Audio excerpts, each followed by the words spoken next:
Hello, everybody, and welcome to CCA Season 7, Div 6, Week 5. I am joined by E-. How are you doing today? You said I'm it calling you. wrong. I'm calling you E-. Miles. Yes, I know. This is not new. But anyways, I am doing all right. I have a bit of schoolwork that I arguably should be doing, but it's fine. No one cares about schoolwork. Listen, if it's due at 11:59, then it doesn't have to be turned into 11:59. And it's not It's due Monday. 11:59. Oh, you're fine. Anyway, talking about the match, we have a very spicy Div 6 Group 2 matchup between Auburn Navy and PSU Fish. Got it. A little bit about these two teams is that Auburn Navy is already clinched, so they're going to be making the playoffs with a 4-0 record and a very strong plus 15 point differential. However, Fish, this matchup is going to be big for them, as with a win, they can guarantee the 1 seed, but with a loss, they could be knocked out of the playoffs. Do you have anything to say? I'm going to call you E- again, about these two teams? I mean, I know nothing about Auburn Navy, and I'm not totally sure how the playoffs work, but I do know that PSU Fish is pretty goated. And they have some very strong players on it, with Wallace being a former member of PSU White, and Cracked Form being probably one of the team's strongest members right now. They are pretty good indeed. I do know a little bit about Auburn Navy. So Auburn Navy, if I remember correctly, they run a comp usually consists of a brush, a decapitator, a hydra splatling, and then some sort of shooter, I believe. So their whole goal is to just flank you on every side and then have the hydra to prevent any rushing. Meanwhile, on the fish side, Wallace playing a lot of pencil and bamboo, Cracked Form, and Nat both are mean front lines, and Soul plays a little bit more of a midline support. So yeah, going to be very interesting to see what both these teams bring to the table in this very heated Week 5 matchup. I do find it funny that despite Wallace trying to encourage our leader player to not play pencil, he also plays pencil as the #1 cooler hater. Yeah, no, I mean, I'm sure if you're a consistent returner to these streams, whenever Wallace is on the comms, he always has something to say about Cooler specifically. But it's ironic because he runs Cooler himself. So to that, I say, Wallace, what are you doing? Yeah, pretty accurate. I mean, I agree with his take that Cooler is not nearly as strong at lower levels, but I also disagree with his take that it's garbage and worthless, especially since pencil itself is a very powerful main weapon. For sure. And I mean, on a map like Zone's Hagglefish, I feel like any sort of backline like Charger or Pencil is going to be the key to victory here, as once they get on that tent, it's very difficult for them to get off. But yeah, we're going to be jumping right on into it. Let's take a look at these comps. Ooh, they have a Stamper and a Pro instead of that Decav and Brush you were talking about. Ooh, we got 5 shooters on the board, and Soltemp's running the Forge Pro. We got a banger on. Let's see how both these teams do under their opening. Pretty standard shoot. I mean, I don't know anything about shooters, but as far as I'm aware, they play pretty paint support passes, so this looks pretty standard, just spamming bombs. Yeah. But with Fish being able to get an early cap, then immediately goes down. Yeah, Hydra Splatling finds a nice pick, but unfortunately 2 of their team members are going to go down, forced to pop the Booyah Bomb to try to hold some space, but now they're being forced to retreat, and Fish has the attack. Stamper going for a Panic Zipcaster, it looks like.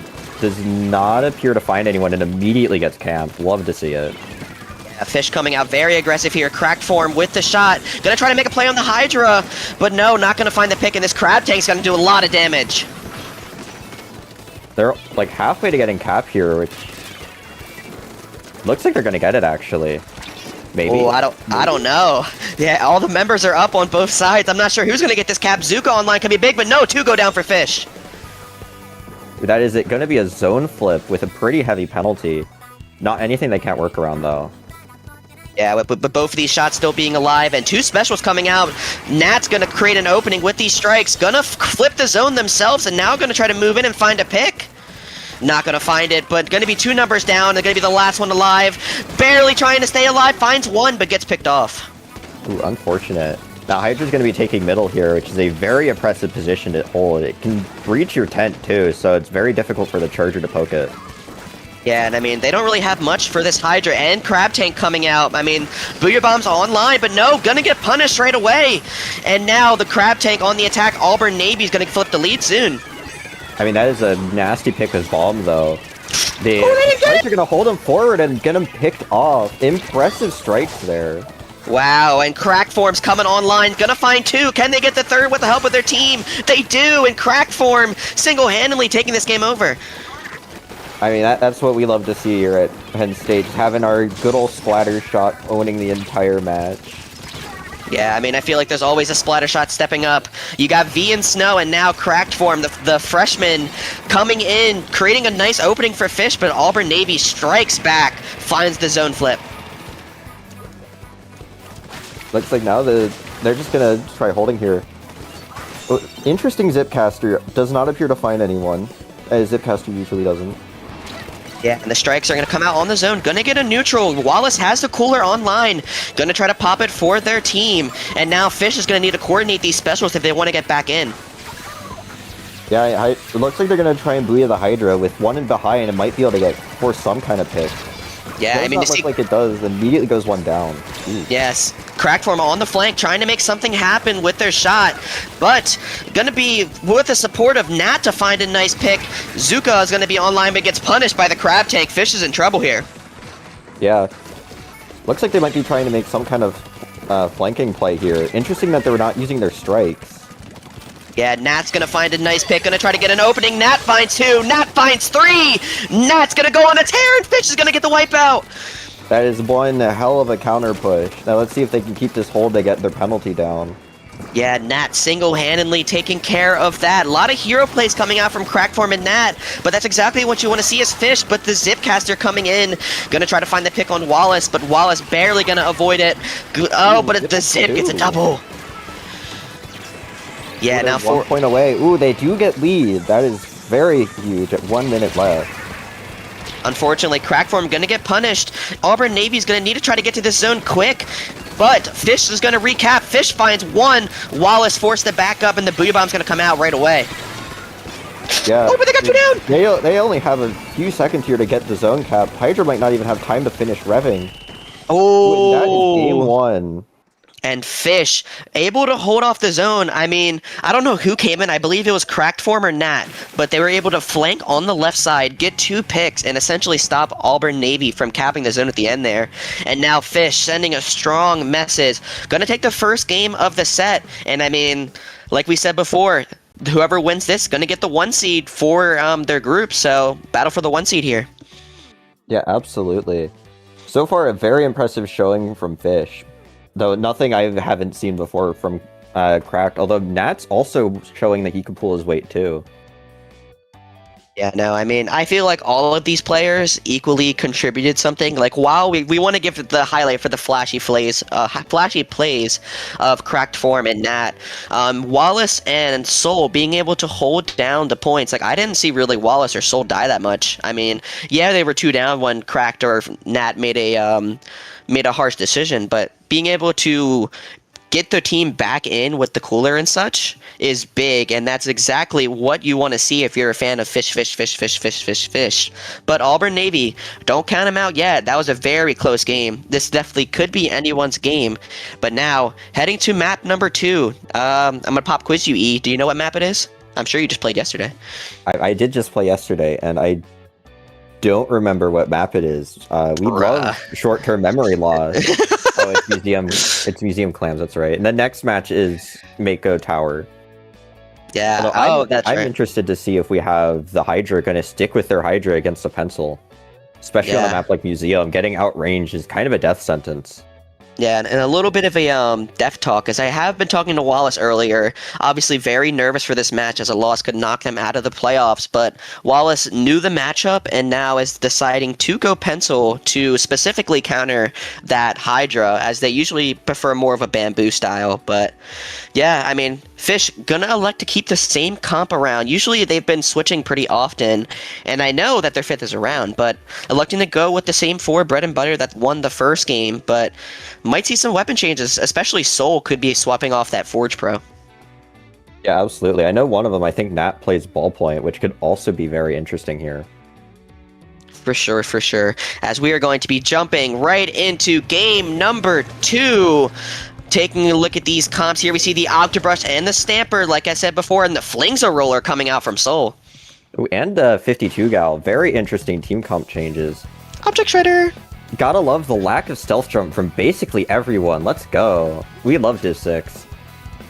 Yeah, only 3 stealth jumps online, as we're going to see. Unfortunately, Nat's going to go down early on, but this could create an opening for Auburn Navy if they use it correctly. Yeah, absolutely. Although, Octobrush immediately gets picked as Nat respawns, leaving the numbers mostly even. Yeah, notice Cracked Form fighting alone in mid, gonna find 2 by themselves. And now Nat working with them. This could be exactly what they want to see, as Wallace is trying to paint up for their front lines. Yeah, also trying to get good pokes on the Hydra, keep them out, since they are currently... never mind, immediately gets picked off. Yeah, Nat being able to find a very nice pick on the Hydra, but they have to move with that numbers advantage. Whale online. Cracked Form trying to find a pick, but gonna be facing a lot of pressure from Auburn. Ooh, this Crab here might be able to hold off their push for long enough if his Whales don't get them. Oh no, but the 2 front lines are moving in like bread and butter. Finds another one. Nat and Cracked, you madmen. Trying to move in and create more picks. Ooh, an interesting Zuka here does not find anyone, unfortunately. Immediately tries to push up with it, so... Cooler's going to be online back in mid, but those front lines are going to have to retreat in order to get some value off of that. Looks like things are staling out a little bit as Auburn Navy is going to regain control of their stack, but I don't know for how long. Yeah, I mean, they do seem to be pretty pressed up here. Ooh, a good pick from the Brush here might be able to turn things around, alongside a quick Zipcaster. Yeah, no, Brush is going to be very good into their weapons. I feel like Shooter is probably one of Brush's best matchups, especially with the quicker kill time up front. But Fox is going to need to do a lot of heavy lifting as Cracked Form comes out with the Zuka. Does not find a pick, but is able to trap him in with Nat.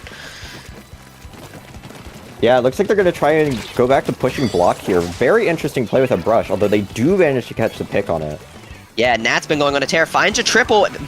Shot coming in. 1 with the super jump. No, but the second one doesn't connect. Cracked Form going to be able to convert. And now it's just Nat left, and that's going to be a total party kill for Auburn Navy. Unfortunate, although they did score a lot of points there on an otherwise very low-scoring match, so this might be hard to come back from. Though I've seen 0 to 100 overtime pushes, so what do I know? Yeah, I mean, Pencil is going to be really hard to retake against, but this Stamper is going to try to make something happen on their own. Not going to find the pick, though, as Nat shuts it down. Ooh, that is a truly disappointing play from Zipcaster.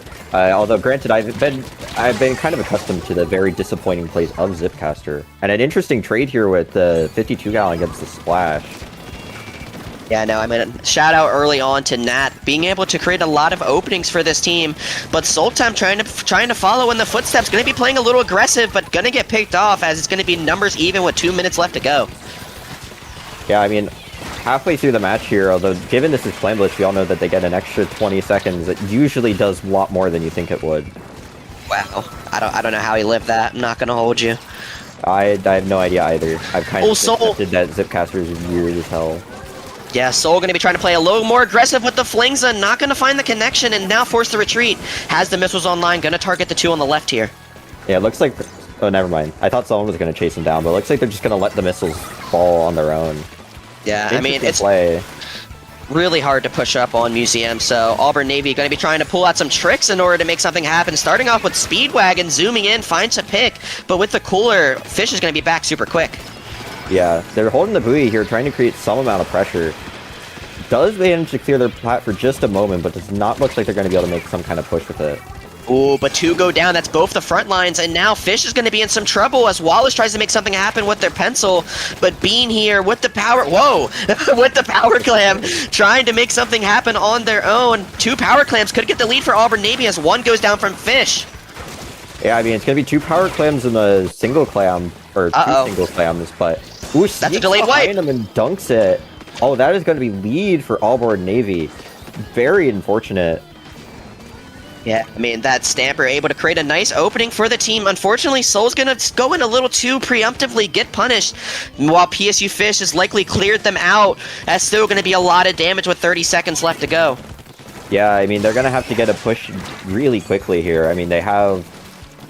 Wait, quick math. It'd be 2 power clams. Yeah, 2 power clams, yeah.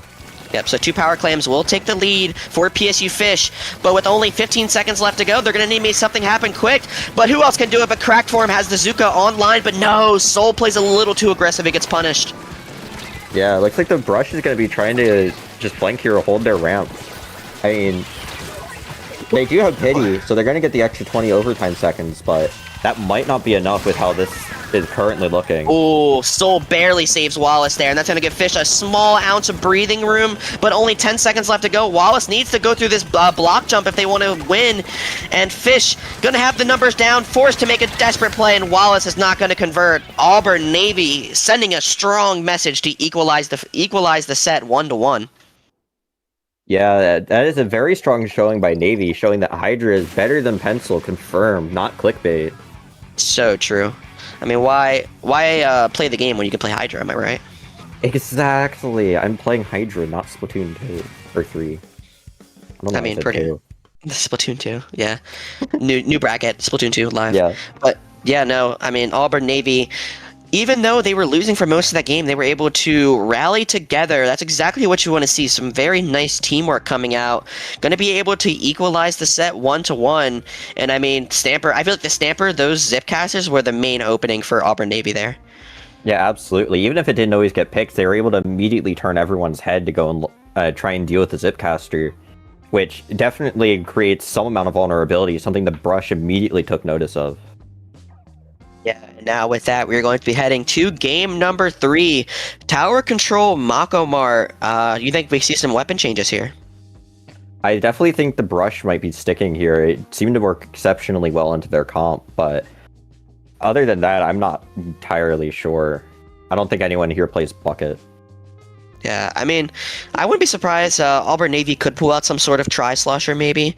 I feel like that's also a pretty fun weapon to run on Tower Control Mako Mart. Wallace going to be with a very interesting decision whether they want to keep the pencil or not.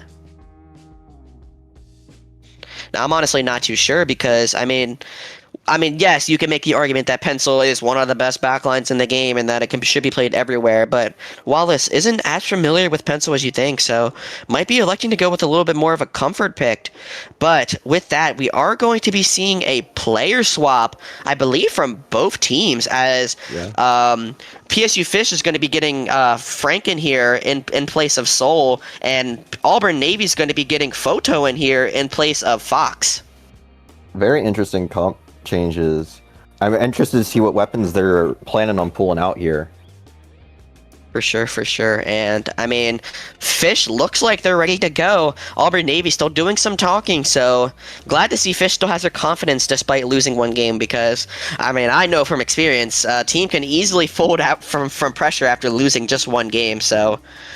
Yeah, absolutely. I mean... I've seen us fold from losing 0 games and just seeing a bigger number in their div. Yeah, I mean, you're always going to win games. You're always going to lose games. All that matters is just you keep your head up, and you just play the next one even harder than you did before. So that's going to be my advice for both of these teams heading into game number 3. I'm sure the nerves are picking up even more. While Auburn Navy has a confirmed playoff spot, Fish's nerves are going to be spiraling through the roofs, but that's a later problem. Now, the goal is to win on Tower Control Mako Mart. Exactly. I do wonder, Wallace has been having talks about playing E-Leader, so they might switch to Leader to counter the Hydra. A bit of a iffy decision in my opinion, since Pencil is typically better at dealing with Hydra in my experience, but definitely one with some merit. Yeah, I do also want to point out on the side of Auburn Navy that they did swap out their Brush player, Fox, from the last game, as you said. Going to be interesting to see if Photo is like another one of those skirmishy, like Tri-Sloshers, Roller. That's exactly what you want to see on Tower Control Mako. So, taking a look at that, Photo is their decav, and they're going to switch the different Hydra, Wallace taking on Pencil. Ooh, interesting. They also bring on an S-Blast. And the Chocolate Chip Dualies. Oh yeah, the Crapples, as elegantly put by Nova. Yeah, I also want to point out Nat running a Ninja Squid here on the T-Tech.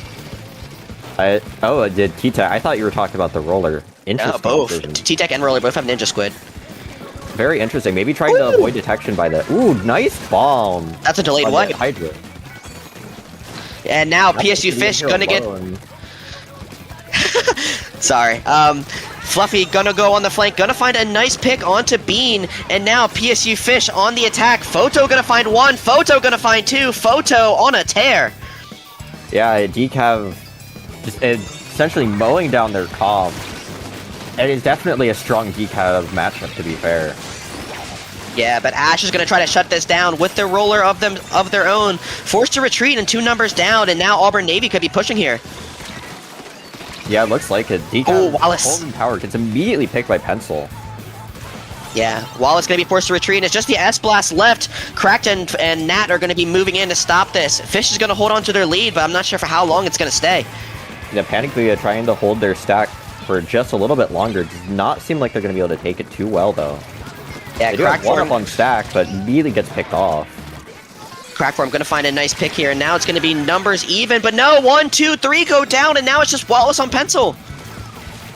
That is an incredibly devastating wipe for Fish here.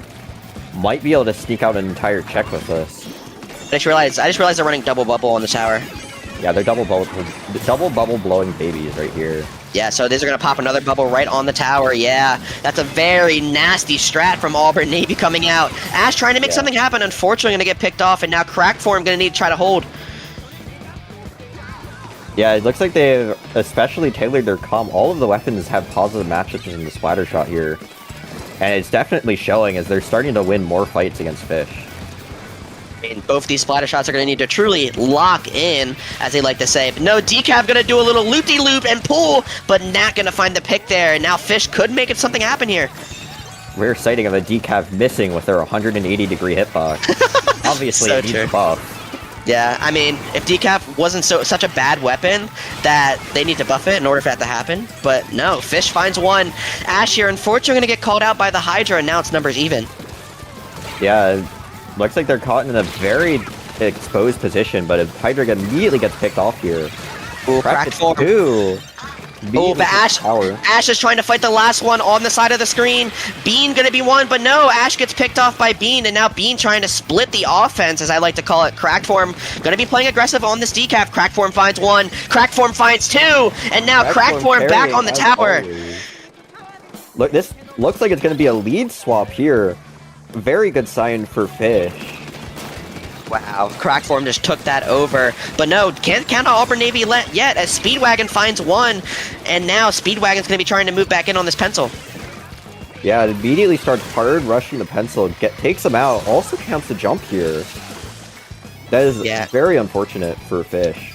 That's going to be a delayed wipe, and with specials down, the strikes are going to be coming out a little bit early. Not going to find a pick here, and now Auburn Navy with the double bubble trouble coming in with the attack. And a Booyah Bomb trying to clear their ramp. I don't think it really did much there, unfortunately. Oh, but Ash finds a nice pick, and Ash going behind to try to get a pick on the decaf. Ash finds the double, and now just last one left is Bean, and Ash going to be working with the help of Crackform to clear that push. Yeah, a very strong defense here by Fish. And now 1 minute left to go. Trying to get the decaf. Doesn't find anyone, though. Yeah, Crackform going to be getting spammed by these burst bombs, and now Decaf going to try to make something happen. Ash coming in with the roller, not going to find one, but no, 2 go down from Fish. Ooh, unfortunate. It's now 2v1. Very dangerous situation, especially with Bubble online. Yeah, it's going to be just Crackform here, as they're going to get picked off in a delayed wipe scenario. They got to shred this Bubble, and they got to shred it fast. But no, Ash is coming in from the side, not going to find the pick, and now it's 2 numbers down. Yeah, 2 of them are just holding their plat very defensively. Unfortunately, it looks like Auburn's gotten hold of their stack. A very key position on this map, and Decav enters their base. Yeah, no, this S-Blast is going to do a lot of damage here. And now Crackform and Nat are trying to work together. No, that's going to be pretty much a delayed wipe. Nat's going to be close to strikes, but not going to get it in time. And Auburn Navy's sending a strong message, taking this game number 3. Yeah, that is a very impressive showing by Navy there. A very strong push. I know, for sure. And I mean, once those double bubbles get active on tower, I mean, if Nat doesn't have their strikes, that's just a free, like, 30 points. Yeah, absolutely. I mean, even with strikes, it's still probably a free 15 points minimum. For sure, for sure. And I mean, Fish had that for most of the game, but Auburn Navy sneaks in the last minute, steals this game, and now Fish is going to be in some trouble here heading into game number 4. Yeah, I definitely feel like their nerves are starting to get to them a little bit. I mean, crumbling on such a strong push like that is definitely not a great sign for what could be you risking your playoff match here. For sure, for sure. And even if Fish to the 7 does end up losing this, they will not be mathematically eliminated from the playoffs. They're going to need some help from a few other teams, but it's still possible. But, I mean, you never want to think that way. Winning comes first, and that's exactly what they're going to try to do. Fish to the 7th, heading into game number 4, and the map is... I believe Rainmaker Scorch. Rainmaker Scorch, that is correct. Yeah, I got it. There you go. I was gonna say, I don't have the excuse. I haven't played my match yet. Yeah. But, yeah, no. I mean, game number 4, things are starting to heat up. Auburn Navy gonna try to run away with this. A 3-1 lead could be amazing for them. But Fish to the 7th, looking to equalize the set. Swapping out Frank for Soul Temp. Yeah, I mean, a pretty decently strong showing by Roller, but definitely not something you want to be running into a decav. Yeah, for sure. And I mean, if you're Auburn Navy, that comp of the decav and the S-Blast is just so good into the double shooter that PSU Fish has been running. So, gonna be surprised if they switch off of that. Yeah, I mean, they're really showing why splatter shot's more of a support weapon nowadays, with the strong oppressive midlines like decav and S-Blast able to just shut it down from much longer range. Definitely.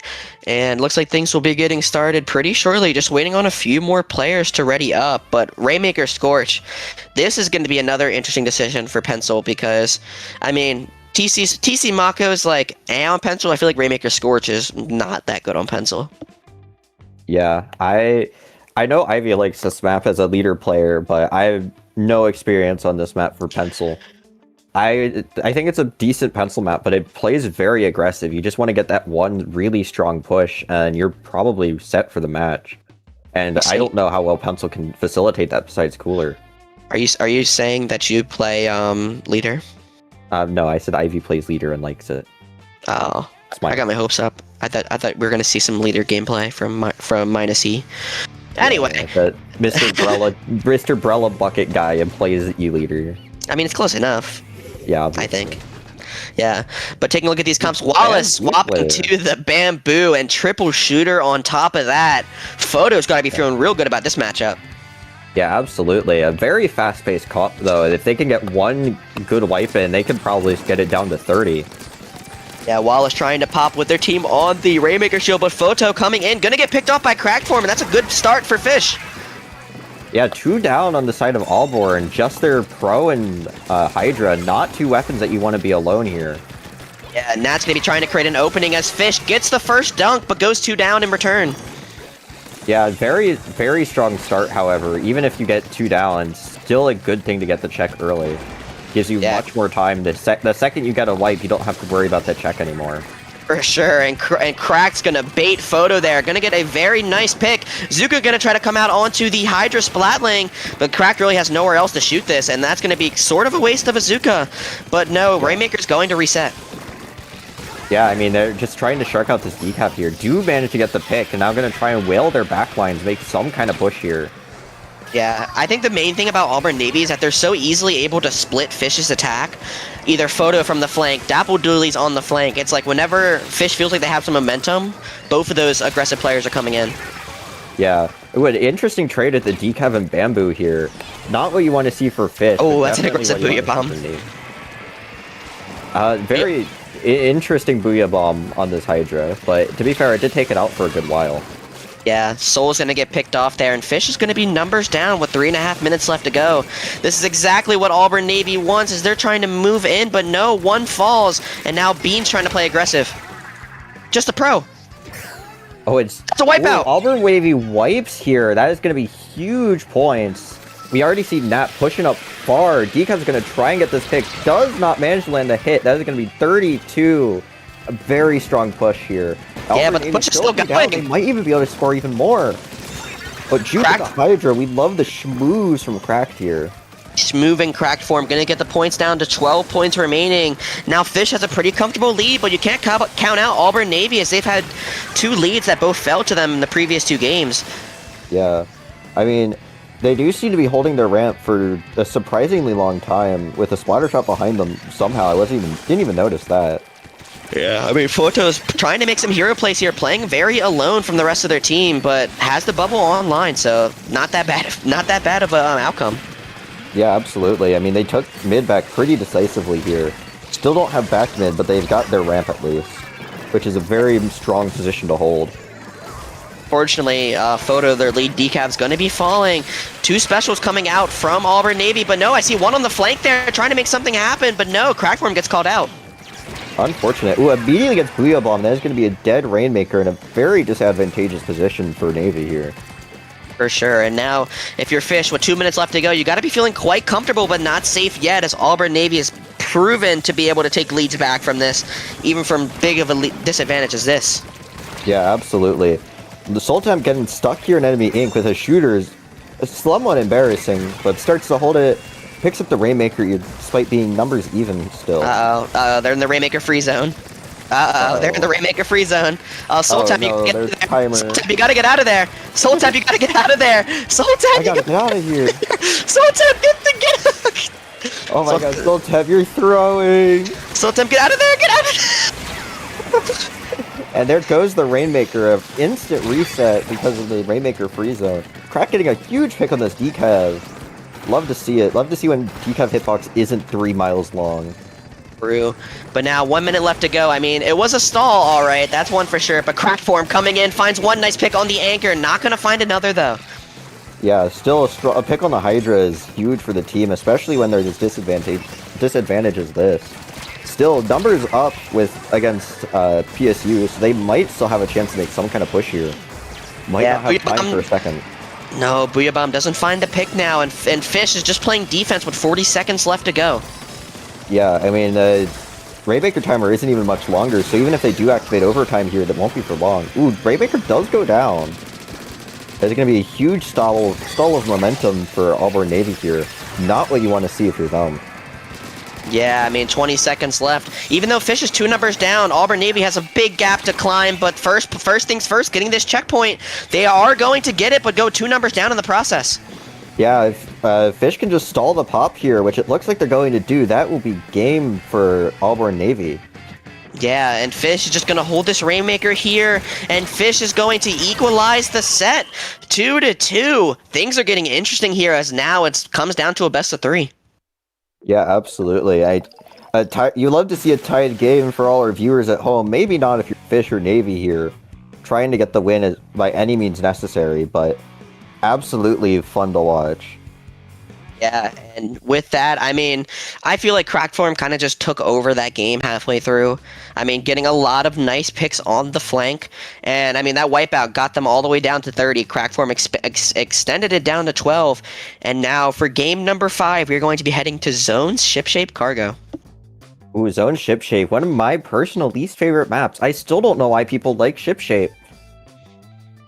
I mean, yeah, I don't know. The one thing I will say about Zone Shipshape is that it is a map that rewards teams who've played together for longer. I feel as someone who's played on like established teams and pickups, it's night and day when I'm on an established team versus a pickup on Zone Shipshape. Yeah, absolutely. With how small the map is, you really don't have much of a chance to actually play a part. Like, you have to play next to each other for most of the match. Yeah, and it's like if you're not talking, you don't have synergy of where you know your teammates are going to be. You honestly just stagger back and forth. And I would say Auburn Navy has the slight advantage. I'm pretty sure they are a consistent team who've played for multiple seasons, while Fish is kind of just a bunch of newer players thrown together on a roster. But, I mean, anything can happen. That's for sure. Yeah, I won't count Fish out here. It's definitely a strong map, especially for their team comp. I mean, shooters are very powerful in this map. And if Wallace switches back to Pencil here, he might have a pretty strong advantage. I've been told that this is a good Charger map, despite Ivy despising it.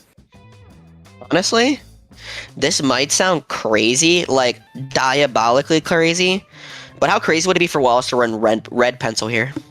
Honestly, I don't like as the #1 cooler hater. I'm surprised he isn't. I think red pencil is very powerful, and even if Rain doesn't perfectly synergize with the weapon, I mean, doing 32 damage is not that fast with Rain compared to other chip damage weapons like Dread or Bucket. It is still exceedingly quick to get picked with Rain alone, and alongside a team, especially with a roller or a pro, a Rain could be very devastating. For sure. Especially since ship shape is so cramped, it really does just take up the entire map. Yeah, and I mean, especially with having such a long special like Ink Storm, like going against a decav and a brush, you throw the storm in mid, then you pretty much automatically know that the decav or the brush isn't going to play in mid because they can't play in the storm. That means they're either forced to drop left in a risky drop or go through the grates on the right side. So, yeah, I mean, absolutely. Actually, are the grates on zones? They might. I'm not sure. Yeah, no, you can't take them. I think they exist, but they're not usable. Yeah, so you can only go through right or mid, and I feel like Rain can eliminate one of those routes if played correctly. Yeah, absolutely. Not to mention that, I mean, you could probably take out both just slightly less effectively by throwing it between the two. Yeah, for sure. And I mean, both these teams gonna be tough with a big task here. Zone's ship shape is a very difficult map to win on. But taking a look at these comps here, we're going back to the V Hydra, double shooter, and decaf. We're gonna see the blob coming out from Frank. And Wallace on Inkbrush. What the hell? Wallace on Inkbrush. Bro plays Tetris, now he's playing Inkbrush. Alright. But Wallace. Blob Lobber is interesting here. They are going to go for Rain. Interested to see that they aren't playing Red Pen. Maybe they just don't believe in Pencil. Yeah, Wallace going back to his roots, dating back to Season 3 or Season 4 when he played Inkbrush. Unfortunately, not going to find a pick, but that might help out the team to get in. Yeah, it looks like they're immediately playing off the momentum he generated. Blob's getting a strong pick on Hydra here. The Auburn Navy is now 2 down. Zuka's going to come out, though, try to find a pick on someone, but Crackform has a Zuka of his own. But unfortunately, Fish is going to go 2 down. Going to be able to hold the zone as Crackform finds an amazing pick. Yeah, immediately stopped any kind of momentum Auburn Navy would be able to generate here. Now they're still stuck in their spawn. Yeah, I'm very interested to see how Wallace is going to play this Inkbrush on this map. Unfortunately, it gets picked off, but no, Auburn Navy's going to get the zone flip despite being 2 down. No one's painting the zone. Guys, the zone! Guys, the zone! They're not going to get the zone here. I mean, it's not like they don't have the people, they just don't feel like it, I guess. Yeah, I mean, Ash is the only one touching the zone there. Now Wallace is the only one playing forward, as Wallace is going to try to find the pick on Bean, but Bean barely stays alive. It looks like they're... Oh, never mind. They're not jumping out here. Very interesting. I guess this is Div 6. I really shouldn't expect that much from them. Ah, don't say that. He says very insultingly. Literally. Crackform gonna have the Zuka online, trying to find a pick here on Bean, but no, not gonna find the connection. But the rain comes out from Ash, trying to create some stability for Fish. I'm gonna be honest, I don't know how he lived that Zuka, but he's immediately able to stop any kind of momentum view. Oh, the rain gets a pick! Trying to generate there. W the rain is huge. Gonna immediately start pressuring the zone there. I don't know how Fish is still in control, but I guess we take those. Yeah, that's a delayed wipe there. And now Wallace is going to try to shark here on the bottom with the brush. Where are you looking, Wallace? There's like 5 other things you could be looking at right now. Wallace! Wallace! Do something! Sorry, I'm a little aggressive. The Inkbrush thing gets mad at someone playing Inkbrush very fast. Sorry, I'm sure Mare is shaking in his boots right now too. Yeah. No, Crackform gonna take over. Crackform gonna try to take over. Barely hold the zone. They're just gonna hold the zone against the decaf. Decaf's the last one left. And Fish win. Fish. With the win. We love to see it. I would also like to point out with Mare in the call here too, we have 3 Inkbrush mains in call watching them play the most embarrassing Inkbrush of our lives. Yeah, I mean, you can tell. I mean, if you know the story of Lord Wallace, he was an Inkbrush main a few seasons ago, but he didn't really like hurting his fingers that much, which I think is lame. Once you start banning Inkbrush, you're guaranteed what's the thing called? The Carpal finger tunnel. Yeah, carpal tunnel. Yeah, sorry, I'm blanking on words. But Wallace ditching the carpal tunnel, gonna bring it back for a little bit, but I mean, honestly, Inkbrush jokes aside, you gotta love that play from Fish. Like, 2-2, best of 3, like, screw having an anchor. We're gonna punch them in the mouth. Now that's a Kraken Mare classic right there. Sometimes Yeah, I like gotta love it. halfway through a set, you just run full aggro and slap them in the face, and that's exactly what Fish did. Yeah, 100%. I mean, we did the same thing for our comp. We were playing a very passive, like, leader comp and immediately switched to double T-Tech M parries and Dreadringer. It being the longest range weapon on the team as a Dreadringer, it definitely was a very aggressive comp and a very explosive game for us. So it's definitely a very powerful switch up, especially on chip shape. For sure. And now it is officially match point. Fish. One more game, and they punch the #1 seed in their group. Oh, hi. Hey, it's an ink brush. Surely there's not 2 ink brushes, right? That would be. Oh my god! Oh my god, the ink brushes, they're multiplying. There's so many ink brushes. It's all ink brushes. But no, I mean, if you're Fish, like, you got, like, the pressure's on. Like, one more game, and you're the #1 seed, like, they gotta be going crazy in their VC right now. Yeah, 100%. They're probably sitting there panicking. Just insert that gif of SpongeBob, code red. Yeah, when they're all running around. Running around in there, like, guys, we're losing. But no, I mean, Fish gonna be swapping out the Blob from Ash to Soul Temp. Gonna be interesting to see what Soul Temp decides to bring out here. And now, game number 6, Auburn Navy playing, still deciding what they want to run. I mean, yes, you always want to win, but at least a sigh of relief for Auburn Navy is that they are guaranteed the playoffs. So even with the loss, at worst, you can say it was just tactical for film. Surely. Yeah, exactly. We're throwing for content. Let's go. But I think Crableg's a very strong Hydra map, given Hydra loves using run speed, and run speed is obviously very powerful and great, but it's also very oppressive for Pencil or any other backline, really. Definitely. And looks like things are going to be getting started in just a moment here, but Clamblitz, Crableg Capital, I think this is going to be really good for that decaf. They could even run that double bubble trouble again. Once you get a bubble on that key position right in front of the basket, it's so difficult. Like, you get the decap in there first, pop the first bubble, then Hydra comes in, sustains with the second bubble. Yo, it might be kind of crazy. Yeah, absolutely. I mean, I guess we're just going to see it. No, it chooses Booyah Hydra and the Dukas. No weaknesses! Dynamo. We got the no weaknesses Dynamo. Double whales on Clamblitz. Alright. Yo, what is up with PSU and picking the goofiest weapon things when they're up a game in an important set? Yeah, exactly. But anyway, I trust in Soul Temp.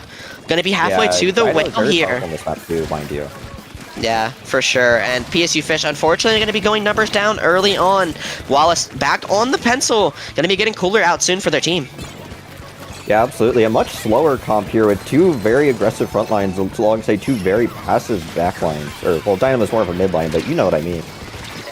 I mean, I don't know how passive you can consider Dynamo anymore after the recent buffs, but I mean, I guess it gives you more flexibility of playing it. But anyway, Fish has still very defensive, but they're doing a very aggressive push DC! Here. Oh, a DC by Auburn Navy. They might be able to end the match here. I'm not sure how the rules work, but yeah, they are allowed to end the match. Yeah, it's first half of the match, right? I'm sorry? Yeah, it's the first half of the match, like 2 minutes, 30 seconds. Yeah, so okay. DC rules are as long as the game is prior to 2 minutes and 30 seconds or over 50 points for both teams. So like if the score is like 60 to 70, then they can end the room. But if the score is 40 to 50, then they cannot end the room. See what I did there? Yes, I do. Okay, wonderful. Yes. You're not fun. Oh, damn. Don't worry, we are all very proud haters of the 6 and then the number after 6. I mean, look above your head. I mean, you see both the numbers up there. Yeah, it's 76. There's nothing wrong with 76. 76 is a fine number. Yeah, but it's Div 6 Season 7, not Season 7 Div 6. Oh, it's gone. I lost my privileges. Oh, unfortunate. There's no more title. Yeah. Anyway, with the DC, 77 is the best number. Okay, we're back. You are correct. It is the best number. But gonna be very interesting. I mean, as DC rules, both teams are required to run the same comps. So we're gonna be seeing that same Hydra, Decaf, I think it was Splash and Shot or a T-Tech, not really sure. But Fish, I mean, got that early lead and was opening the basket. It would have been devastating for Auburn Navy, hence if they DC'd like 20 seconds later. But, I mean, got to take your DCs where they hatch. I mean, huge. And now Auburn Navy gets a second chance at trying to get a strong opening. Yeah, absolutely.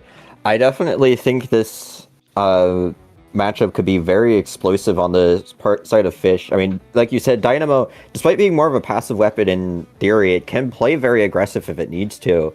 Alongside a 52 gals splash wall, it might be able to take some very difficult positions. Yeah, Speedwagon is throwing. I literally have a set in 15 minutes. Why are they waiting the whole 90 seconds to restart the DC? Yeah. Guys, I'm running the same weapon. Am I running the same weapon? Yeah, I'm running the same weapon. All right, guys. I need to warm up. Weapon? I need to warm up. Let's see. Yeah. If you've ever been a member on PSU Blue, you know that Snow would always wait, even on DCs like this. He would always wait for like the last 5 seconds, just so he can run around with 52 and just shoot some dummies for a little longer. Like he can change the shot deviation.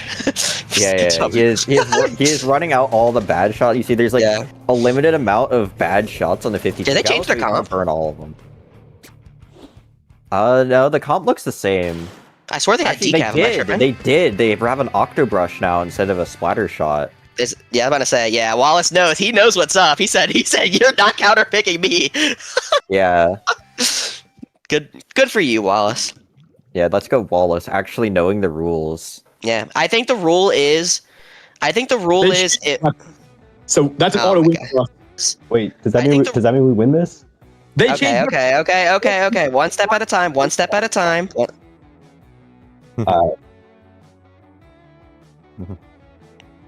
Yeah.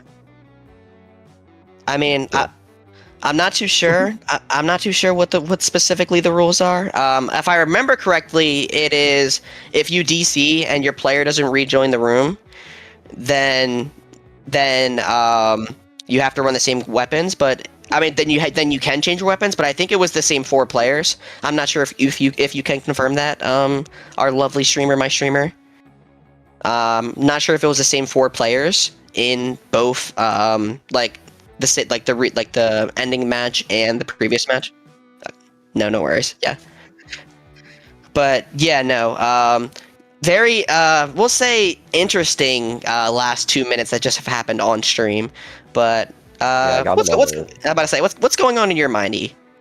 I mean, I'm happy for Fish for getting the free win, but if I was Auburn Navy, I would not be happy with their brush brush player trying to swap their weapons last second because they saw a pencil and dynamo. Well, we don't know if it's a guaranteed win because it could have been a player swap. You are allowed to swap a player if you disconnect. The rules do state that. I don't know if it was the same player. Yeah, it is also possible that maybe they disconnected before the match started because they were going to sub out and just didn't get a chance to. Like for example, if their decav and their brush were the same player, then it's a problem. Yeah. Yep. If it's a different, we're getting word it is a different player, so this is. It is a different player, so I mean, it is a replay on both sides, but I mean, it wasn't a free win. Yeah. I mean, that's good to hear for the content's sake. I mean, it keeps the match interesting. We all love crab leg capital clam blitz, don't we? Yes, I love.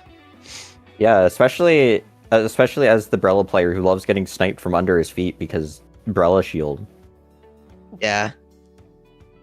Literally the only reason I'm tolerate this map is because it's good for people who use run speed, and Brellas love run speed.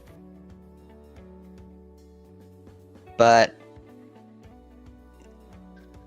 yeah, I mean, everyone point and laugh. But I mean, hey, on the bright side, more Splatoon. Who's gonna say no to that? Truly. Yeah, exactly. But more Splatoon, huzzah! More crab leg clams, boo. I don't know what you're talking about. Crab leg clams is peak. It's like fine, I guess. I mean, it's on the CCA map list for a reason. It's tolerable. But there is a total of like 3 tolerable maps, and 3 maps that are better than tolerable. So it's definitely not high praise. I was about to say, just because the map's on the CCA map list doesn't mean it's good. Okay, to be fair, Manta Maria is on the map list, so obviously they don't have all good takes. What? Okay, now you're just yapping. Okay, TC Manta kind of asked though. I mean, TC. Okay. Let me ask you a question. What do you think's better, TC Manta or Clams Crab Leg? I like Clams Crab Crab Leg more. Are we This is serious? definitely not biased because our comp is completely awful and unusable on Manta. I was about to say, not biased from a 10 player who can just instantly enter their basket. Said, oh, No, this is not biased from the guy who plays a weapon that can launch its shield to walk up to the ramp and then bubble under basket with literally zero effort at all. No? I was about to say, no. See, I'm just appreciating the map design for what it has to offer. That's simply it. Exactly. Also, I'd just like to point this out. Umbrella is kind of dookie on Manta, and Leader obviously sucks on Manta. Rapid Pro sucks on Manta. Like, we have a total of 2 good weapons for Manta, or 3 good weapons. It's Dread, which even then Slider sucks on Manta, so I have to go Crab Dread. And then it's T-Tech and Dapples. Like, that's it. We don't have 4 players. So our only viable comp on Manta is Horns Dread, or V-Dapple or Dapple Noctis, and then double T-Tech for PSU White. Yeah, it appears that both teams are eyeing up the rule set for this whatever just happened. But I mean, that's why you love rules, because you can't say he say, we say. It's just whatever the rules stay is whatever goes. Yeah, exactly. As much as having that absolute rule can be kind of oppressive at times, it also limits a lot of the silly quabbling about, I have the invincible shield that blocks all damage, but I have the super Giga Laser that destroys invincible shield. Well, I have my shield with extra padding that can deflect it Giga Lasers. You could just sidestep all that by having a rulebook that says you can't have more than 32 defense. Yeah, I mean, that certainly is true. That is a statement of all time. Yeah, I mean, I am just quoting about 32 different playground arguments, let's be honest here. Have you ever played a game tag, and then like as you're getting ready to tag someone, they say like I timeout, or like, oh, like my foot hurts. I have had my sister decide that the couch was a safe space after I tag them and they get on the couch. That is something. And 2-player tag, by the way. It was just us 2. I see. So it's like Scorch Gorge Rainmaker, where you just sit in your pit and it's like, this is the safe space, they say, as the only person who can decide that's the safe space. Okay, we have receiving word that we are playing the video game. Alright. Looks like we will be playing the video game indeed. I think we are seeing the same 8 before the DC. As per official DC rules, Yes. So the second group, like when Walla ended the match, that same group of 8 is in. Yeah. But now with the DC, all teams had the ability to change their weapons. I mean, we saw Alpha already took advantage of that. Bravo obviously didn't read through the rules, but it happens. I mean, they do lose their disconnect for that. But now, if either team disconnects for any reason, the match is not allowed to be ended by either team. 99% sure. Most likely. Sorry, go ahead. Go ahead. I was gonna say, as annoying as it is to get an actual, like, honest DC and them be like, now we gotta just play it out when our team is at 5 points against V's team and we're going to get the one and only win against his team for the entire LAN. I'm still not salty about that, I promise. No, it would never. It is also fair because if someone intentionally DCs to try and abuse the rules whenever they're about to lose, that is kind of scummy. Yeah, I mean, it's always impossible to tell. I mean, the fact that they left the room and it is their decav. Their decav is gone. Regardless, that is still a big win for Fish because their decav has been cooking, to say the least, from Auburn Navy. But not going to be seeing any weapon kit changes here from both these teams, as hopefully we can play through a full game. Yeah, I'm hoping so too. I think Fish... Same comps, though. Yeah, I think Fish is going to be playing a little more angry, as I'm going to say, for this one, but anything can happen. Nat does have their whales online. Crack finds a nice pick and now trying to move up. Yeah, going to get the splash ball against the brush, gets a quick pick there, just rushing their backline, gets a trade. That is just their T-Tech, it looks like, or sorry, their spider shot. Yeah, and Fish is going to get an early open basket, but 2 are going to go down in return. Yeah, I mean, average crab leg clam blitz push, honestly. You open the basket and then suddenly the rest of your team disappears.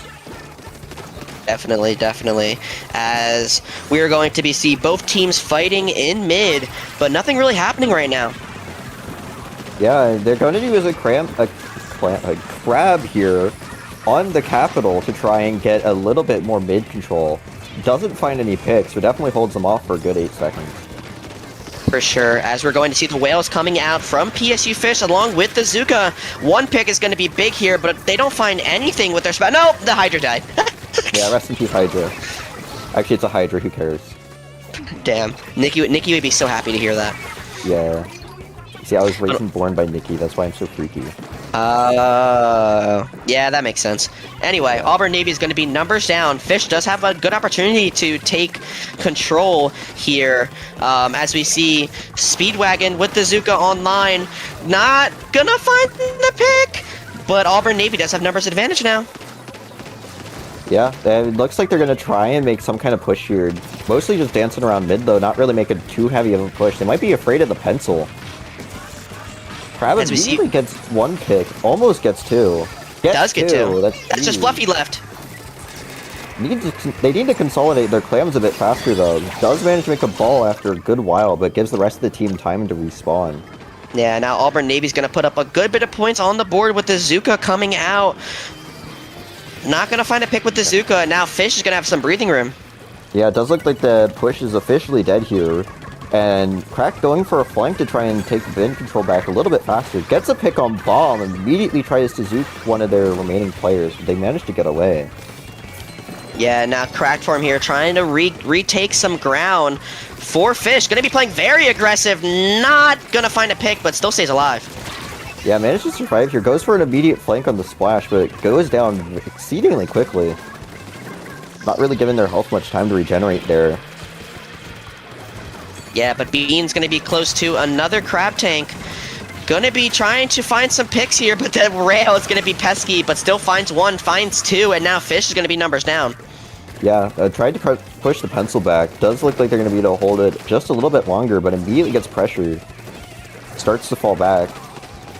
An interesting splash ball accomplishing absolutely nothing that I'm going to point out for no reason. But now Auburn Navy has a pretty comfortable lead with only 1 minute and 30 seconds left to go. Fish has got to be feeling it now. Ooh, an immediate pick on Soul that is going to stop any kind of flank they were trying to go for. Nat's still trying to make something happen, though. Does manage to take the splash out. Ooh! Nat finds 2. Huge double. Going to get flanked, though. And unfortunately, PSU does not have much for clams. Looks like they picked up Pity. Yeah, Wallace just trying to snatch a few extra clams for the road. Going to be having Cooler online. Going to be trying to use that along with the Whale for a nice push. They're going to be having 2 power clams. 2 power clams will take the lead, but Cracked and Nat are going to have to get their team in. Yeah, I mean, with a Dynamo to Pencil, they do not have much pushing power unless the 2 shooters... Oh, Cracked. I see Cracked up there. Finds a nice pick. Yeah, that is huge. Looks like they're going to be going for a flank here. Jumping a ball in. That would actually be... No. Ooh, unfortunate. Gets called out. Yeah, no, the jump wasn't protected by Cracked Form, but saves the ball somehow and jumps out. They are going to be having both balls online.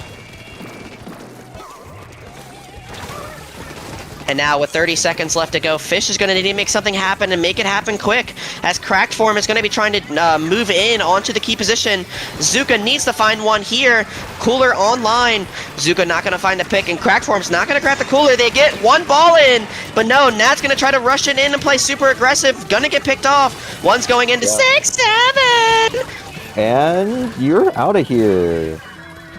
Nope, that's Dino getting the least deserved trade I've ever seen anyone ever get in the history of Splatoon. Wow. Unfortunately, without a ball, that is going to be match. Yeah, no, and now things are heating up for the finale. PSU Fish 3, Auburn Navy 3. All comes down to Game 7 here. As much as I would love to stay and join Game 7, I have a match in 2 minutes. So, in a bit, we are going to be handing you off to our lovely producer to finish off the last game. Wait. Anyway, toodaloo! Good luck. Good luck, See ya, both Jay. teams. Good morning, stream. Oh boy, it's that you get guy. to deal with me. Yeah, We love that guy. Jay has to go because, match. So we will actually be joining that one in progress after this set. So we're going to stay for this game 7, and then we will hop into the other set. So, hey, heck yeah, let's go. Now you get to deal with me. Gotta love it. We're all just looking. There's something. There must be something interesting on the right side of the screen that just off our view. You should tell the viewers about it, what they're seeing, or what we're seeing, because obviously we're both looking there. Yeah, I mean, it's beyond description, honestly. I don't know if I can really describe it on like. I know it's so crazy. Beautiful. I'm just staring it down. I can't stop looking. I mean, it's wow. It's just amazing. Absolutely. Oh, wow. Yeah. Crazy. Oh, I am getting told by Nova that the stream chat is also on right, but I hate to break it to you, but that is not what we are referring to. Yeah, I mean, it is on right, but no. If you look past the stream chat, there's just that's just crazy, insane. I just can't. Someone's going to take a picture of this and put some really stupid image on the right and say that we're both fixated on it. But anywho, game 7, I have been watching this one from the shadows, and back and forth. We had that a little bit of drama there on the ruling of what to do with the disconnect. We have a little bit of everything in a set, and a game 7. So you know what? That's amazing. And we also have some subs here, minus E. The first one being that we're gonna have photo in for the side of Auburn Navy. I think they're gonna swap Fox out again. That's usually who they've been swapping between the two. And we'll also have a sub on the side of PSU. We don't know who that will be yet, but we do know Cracked is out. Cracked, you know what? Giving them a break. They've been cooking all set. Yeah, I mean, I'm sure carrying your team must really hurt the back. But I am not one to really encourage having spine issues around here. Make sure everybody who is hearing our voice, check your posture right now. Yeah, posture check. Make sure you're not carrying the entirety of 7 fish on your back at all times. Yeah. I had to check my posture. I'm not gonna lie, I was hunched over, so you know what? I mean, yeah, I've always got that gamer tilt, if you will. Gotta be comfortable here. Well, at least for me, it's comfortable. I don't know. I guess I'm probably gonna hate myself in just a couple more years. It's gonna be worse than it already is. Absolutely. So a little bit of shenanigans still happening right now. They're getting everything together for our game 7. It's just building up that energy. It's just keeping the energy. It's like, oh, game 7. And you have Auburn Navy here trying to secure the playoffs, or not just playoffs, but the number 1 seed in the group. They're already guaranteed playoffs no matter what.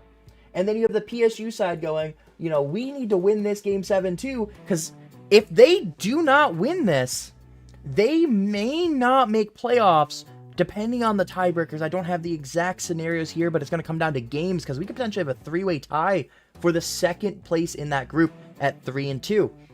PSU, though, wins this, they get the number 1 seed, as they would have a tiebreaker over Auburn Navy at 4-1. Yeah, I mean, it's definitely coming down to the wire. I'm sure both teams are nervous about this, but Fish especially. I can't imagine they're sitting pretty right now. They might need to check their posture, if you know what I mean. Oh, they're in the gamer position for sure, especially after all the shenanigans that happened with the end of that set, and or the end of the beginning of the Crab Lab game, not the end of the set. Woo! I am also a little bit out of it, thinking about 5 other things right now. Apologies. And for those waiting for the UMA set, we will have that after this game. We will be swapping over to that, so don't hang in there just a little bit longer. We'll have a Nova, and I think you're staying here for this one too, yeah? Yeah, I'm staying here. I'm going nowhere. So we'll have that going, and we do have confirmation that Fox will be playing in for Photo in this Game 7. So we see the swaps, tower control, undertow. What do you want to say about this map, E? What do you think is most important? Reef Slider. I know neither team uses Reef Slider, but this is probably one of the strongest Reef Slider maps in the game. It is a very good Reef Slider in certain positions. It can be tough, though, to execute it in some spots, especially early on the tower, though, because the tower is in such a high ground. Oh yeah, I think that tower control is probably the worst mode for Reef Slider on this map specifically, but even then, I still think this is a pretty solid Reef Slider map, especially with Slider on tower being so powerful. Despite everyone sleeps on Slider tower, but like it is such an easy and efficient way to both clear tower and also keep anyone else from taking it. I mean, the big thing. Oh, go ahead. I was gonna say because like strikes and Booyah Bomb can clear tower. Although it is also important to mention that if you slider the pole and tower with a Booyah Bomb, it does survive a GG Booyah. Yes, it does. And Game 7, Auburn Fish. Sorry, Auburn Fish, yeah. Auburn Navy versus PSU Fish. For Game 7, for #1 in the group. Here we go! And we see the roller coming out from Seoul and a lot of bubbles from Auburn Navy. Yeah, and Double T-Tech too. They picked up on their strategy of just using as many bubbles as humanly possible and are going to counter it with as many strikes as humanly possible. Strikes is a good counter. I think that's a great play by the Fish here to try to find that's just the easiest way to take out bubble. And you see two of them, as we kind of mentioned here, from the Hydra, and you also see the decab with it. So, early on though, early points are going to go to Navy. Yeah, although they immediately are 2 down, it is definitely looking kind of rough. And not to mention, Splat Bombs are really good here into both the S-Blast and Hydra. And they have 2 of them. We see strikes coming out here, but 2 members are down on PSU side. Wallace trying to find something on the right side. We see Cracked here on the left, looking for something. Not going to find anything, but going to stay alive. That is very critical. Life is helpful, especially because they can kind of keep map control. Yeah, absolutely. And Cracked, you're taking this snipe. An interesting position to hold, but definitely one with merit. Unfortunately, Wallace immediately gets picked off by the S-Blast, just ledge camping here. And Looks they're like fighting going to try to make a play to push tower, but... Ooh, they do manage to take it. And they have Bubble online, and they're going to have Strikes and Whales ready here very shortly. They do have both of those ready. Here comes Bubble, here comes Strikes. They're going to try to clear out this left side. They know how important that is here. Checkpoint 2, the most important part of this map. We see Crack, though, and the rest of their team trying to get a pincer maneuver on this right side. But they're going to go ahead and take the lead here, Minus E. Yeah. Cracked Farm trying to run from this decab and manages to take out one more. Or sorry, that's Nat 7, or Nat, just not Cracked Farm, my apologies. And Nat's staying alive, you're right, which is critical. Again, they're going to have their strikes ready here as the other team is going to push. That is very helpful as we see double bubble ready, by the way. Yeah, double bubble. One bubble is immediately going to get striked and taking the decab out with it. Looks like the Hydra might want to try and bubble on tower, but they get picked off immediately before that can ever happen. Got a crab on tower instead, though. Crab is still useful for tower. You can get a few points off of that. Though it got immediately shredded. Great job by Soul and Wallace, but they're not going to kill it, and that is going to probably be checkpoint 2 falling for Navy. They get it. Yeah, they got the checkpoint, which is huge. After that checkpoint, there's really no going back. I mean, the last checkpoint's hard to catch, but with double bubble, they're probably going to get that one, too. Ooh, unfortunately, Fish is 3 down, with Wallace getting heavily pressured here. It looks like it's gonna be game. Oh, never mind. I spoke too soon. A huge Splat Bomb coming out, taking out 3. That was a huge insane. That was a perfect bomb hitting the crab. If that doesn't do it, the game's over. Nat just potentially saved the season for Fish. That's 100%. We see Soul trying to take this top right, realizing how important that they've been utilizing it in their push, but they're not going to go ahead and keep that. Wallace going to have to run backwards again. PSU's just got to watch the lives a little bit. They're just getting taken out just a little bit too much here, Minus E. Yeah, absolutely. I mean, with Auburn Navy taking a very oppressive comp against Double T-Tech and Roller, it is definitely hard to actually make any kind of push. Strikes come out here probably a little early. I would have loved to save those for the bubble. Because we see the bubbles starting to come out. They're going to chain them. They have 2 of them. They have the Hydras ready. And the Deep Cave can start building theirs as soon as this other one breaks, which may be enough to chain it here. Yep, there's the second bubble. Crack's going to be able to break it. But the tower's pushing to the KO, and there's nobody home. That's going to be the set this time. Auburn Navy wins it in a nail-biter. And just like... absolutely. Oh, that was brutally close. But the big thing for Fish is they were able to maximize games, at least. If they're going to go down, that will help them in the tiebreakers. Yeah, absolutely. It is definitely a tough match for if you're Fish. Getting the Game 7 and immediately getting knocked out on Undertow Tower of all. Very rough, but unfortunately with the comps that Auburn Navy was playing, it was very powerful in the T-Tech, so running 2 T-Techs might not have been the play there. I think it was just timing strikes. I mean, that I think is the big thing there. With Yeah. that, I'm going to quickly highlight the stats because we do need to jump to the other side. I'm going to do that really, really quickly, though I'm not going to talk about them too much, just so you guys can all see them on stream, how each team played. We had some really good plays from both sides. Yeah, 100%. And, oh, man, that was just so crazy. Just a crazy set here. I went too far back here. I'm a bad streamer. I think we should ban Kraken. True. Usually I switch it after I find the game, but, you know, again, we're going to bring these in really quickly. But, you know, any final thoughts you want to say here before we swap sets? A huge showing by Fish. I'm hopeful that they can squeeze their way into playoffs here, but I'm fingers crossed. That's all I can say, really. We will find that out. I'm sure there will be an announcement on the side in the PSU Discord once we find out the final results of everything. So we're gonna jump into the UMA set. I'm gonna go ahead and hop off and give the mic to Nova. So we'll be back here in literally just a few minutes. So hang in there, grab a quick bathroom break, and be right back. Yeah.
All right, I am here again. You bet you missed me for those 3 seconds that I was gone. But now I am joined here with Nova, my fellow teammate and resident T-Tech main.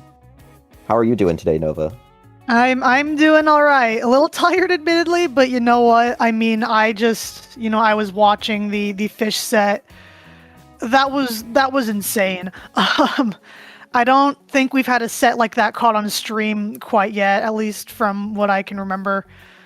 Also, second night in a row where I'm streaming with, I believe, a fellow teammate. Yeah, because I was with Ivy last night. If you haven't seen that stream, you should go check it out. The VOD will be on our official channel, I believe, hopefully by tomorrow. Anyway, so we're immediately going back into, with PSU'MAMUSUME, we're heading right into Hagglefish zones. We didn't miss a single game, surprisingly. I don't think. Yeah, I mean, with PSU'MAMUSUME's interesting comps, I'm going to be excited to see what they pull out here against a very cookie-cutter meta comp, but with Roller. Against the least meta comp I've ever seen. Pulling out terminology that I've only ever heard from Nikki saying cookie-cutter. Yes, that's where I got it from. Crazy. Nikki's already being an influence. I'm not going to say if it's good or bad, though. It is uninfluenced, I'll say that much. And influence. Yeah, anyways, with Undercover Bella trying to hold zone here, fortunately getting pushed back, but they are able to take the cap, which is going to be huge for momentum. It's fairly even right now. I Huge say that slider here, gets two, immediately gets counter slider, but the mine puts with him the off. mine and a slider. That is insane. It's leaving just the huge pencil momentum here. here by the Undercover. Yeah, the Undercover, I was a little concerned when he just went in with that slider, but knowing Arctan, you know, he's going to have a bunch of special power-up on him. Yeah, I mean, that is definitely a good spot to slider with a bunch of people clumped up when they don't really have much space to go if they get slid on. That is a huge push. They're able to keep lockout here and get a lot of points. USF Green's gonna have to push in with this Rhea bomb, but it doesn't look like they're gonna be able to make much momentum with the slider immediately taking zone. So, unfortunately, they're gonna get a huge pity. Yeah, they're PSU horse game, as I might put it on occasion. Yeah, really, they're unfortunately going to be losing the zone here, although they do have a massive lead. I say that as soon as they go down, Reef Slider coming up from USF, and they are going to retake the zone here with, especially with that pick on the brush being huge, because knowing Jay, if they don't take care of him, he's just going to be running circles around them. Yeah, Jay, definitely the star member of PSU, so losing them is a bit of a huge blow. Now they're starting to push up to their plat. Bit of a risky move by this roller, especially with the whales and brush on them. Does get picked off. Jay immediately pushing up, but getting called out immediately by a suction bomb. Yeah, PSU'MAMUSUME trying to use their specials advantage, unfortunately not really going to get a ton out of it, as both players, the splashdown and the slider, are immediately going to get picked off. Hammer coming out from Amiya, unable to find one on the jump, although it seems like they're going to be doing a flank maneuver or something with a well string. Yeah, we love flanking well string. Immediately starts pressuring this pencil from uncomfortably close, but they do manage to get the jump out. Yeah, that did help the rest of her team come in and get the zone there, as if they didn't get the zone there, that would have probably been it for PSU'MAMUSUME. Yeah, I mean, the scores are already incredibly low here, and we're only 3 minutes into this match, so they're just going to have to work through pity if they want to hope to get lead here, but with a massive pity, it's going to take some time. Enough time that they have a slider online. With his Booyah Bomb, they were likely going to get zone cap here. Yeah, that is unfortunate. Going to be even more pity for PSU'MAMUSUME to have to chew through. Yeah, what I am noticing is USF running cooler and, you know, PSU'MAMUSUME not having cooler. Like, that is kind of going to make, you know, taking fights and getting advantage a bit harder for the horse girls. Yeah, especially with how impressive that their paint, the USF Green's paint is. With Dreadringer, Pro, and Pencil, the team has a huge amount of paint compared to PSU'MAMUSUME, which only really has the Jet Sculpture and Undercover, with Inkbrush's paint being inconsistent at best. Yeah. Trying to find one with the slider. PSU'MAMUSUME is going to get the lead here. USF is going to have to cap right now, but the hammer coming out, able to find one, and that's going to secure this first game for PSU Hans game. Yeah, explosive first match. I'm excited to see if PSU'MAMUSUME can keep up this momentum, especially with how shaky their previous matches have been. Yeah, definitely. It's like PSU Horse game, well, their season has been kind of hit or miss so far. Like they'll either destroy the other team or they'll get destroyed. But I mean, that doesn't necessarily mean that this set will be entirely like that, you know. Yeah. So now that we actually have a little bit of breathing room here, thank you to USF for waiting on us. They didn't have to do that, and we do appreciate them for it. I've met a couple people from USF. They're all super chill. So yeah. I mean, also, I'll take your word for it. That thing that you and Mare were looking at earlier, damn, that's crazy. Yeah, I know. It is really something else, isn't it? It really is. I thought you guys were just talking about the stream chat, but now I'm like actually seeing it, and I'm just like, that's wild, man. Yeah, exactly. That's what I'm saying. All right. Already going into I can English, I swear. Yeah. We're going immediately into Clamblitz Museum. So I know Definitely a strong dread map. If they keep with the slider dread here, it is going to be a bit of a rough match for UMAMUSUME, given they run a notoriously short-range backline comp with only Jet and Wellstring as their only real anchors. It is going to be interesting to see how they play into the Pencil and Dread Ring, are able to effectively poke and push them out of position. Yeah, I mean, especially like if either team like pulls out.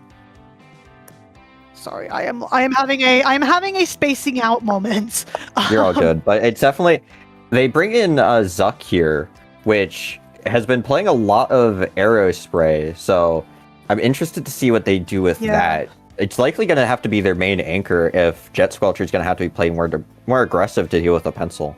I am hoping that, because Zuck also plays Inkbrush, and every time Zuck and Jay are in and they're both on Inkbrush, it has not gone well for UMAMUSUME.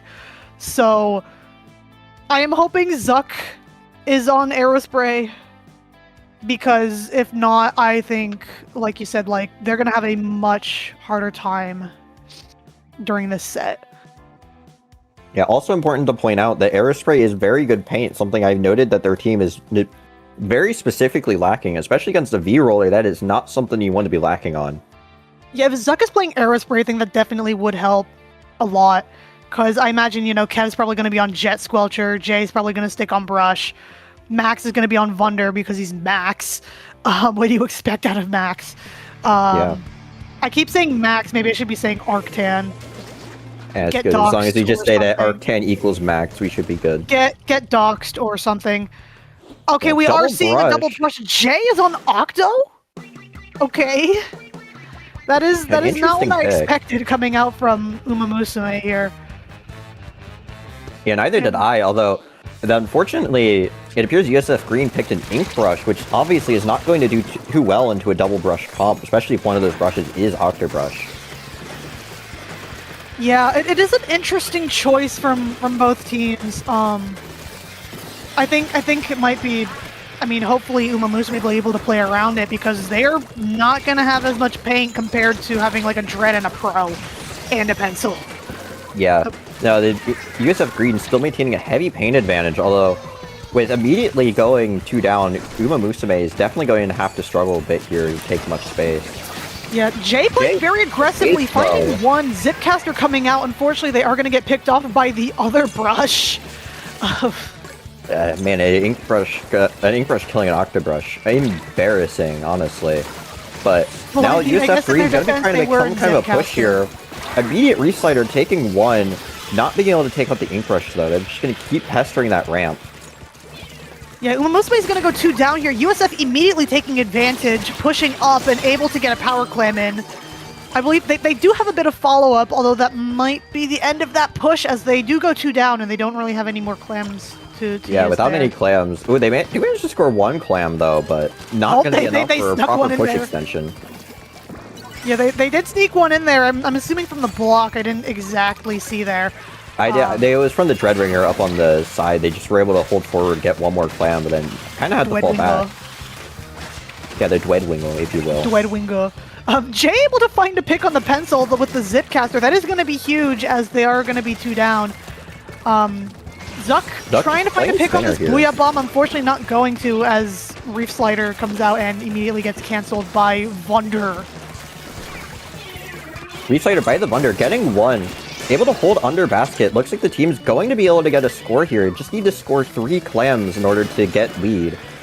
Although that would require, with their R-Slider, they do get lead. They do get lead. That is they do get lead and then some. It's not the safest lead ever, though, and it almost seems like UMAMUSUME trying to get more clams in, although unfortunately they are going to be getting picked off. Did they just get more in? No, they didn't. I'm tweaking. They did. They got more points. That's crazy. Getting it down to 59, that push was very scuffed.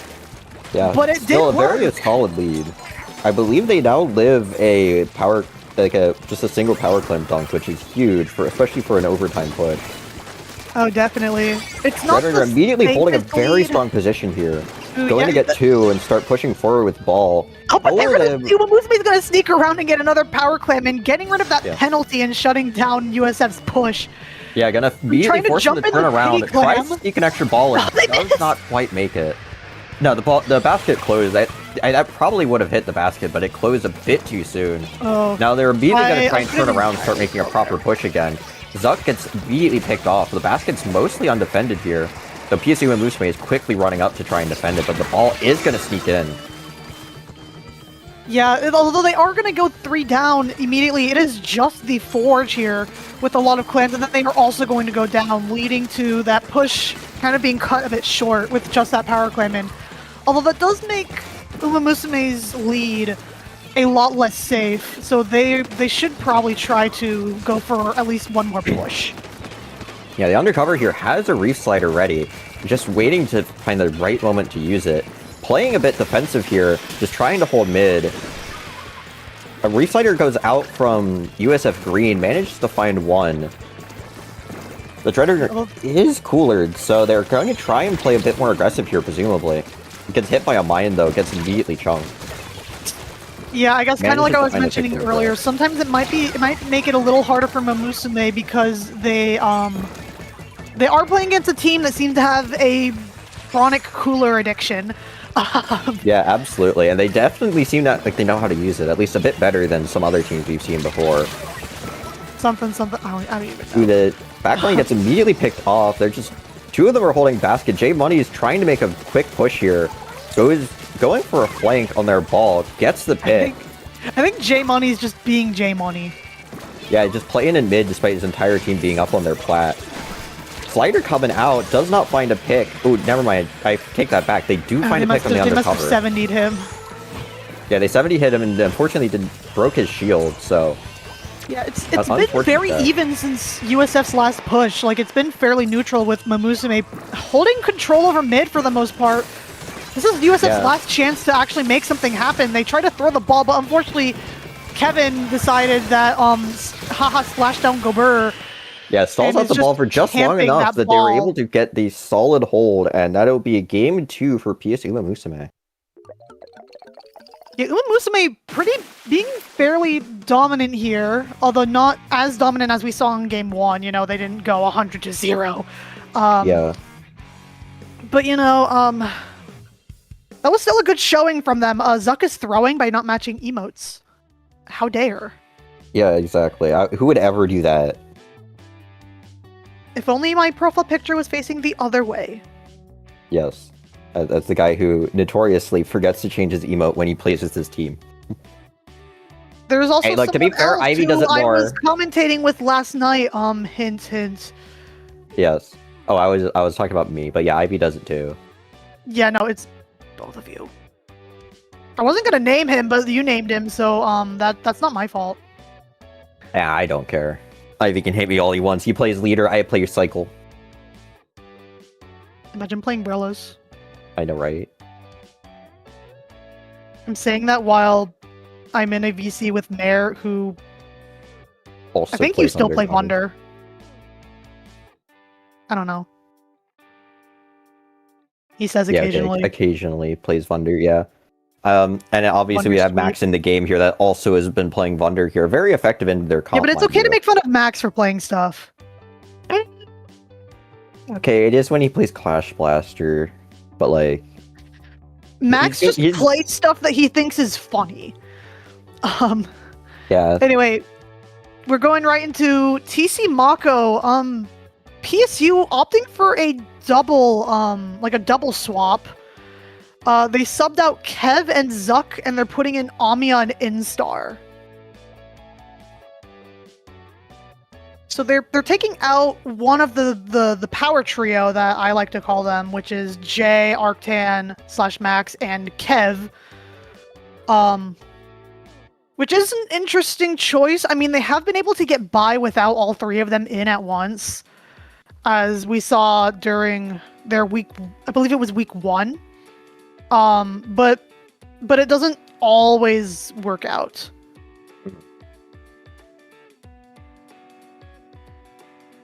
You okay, man?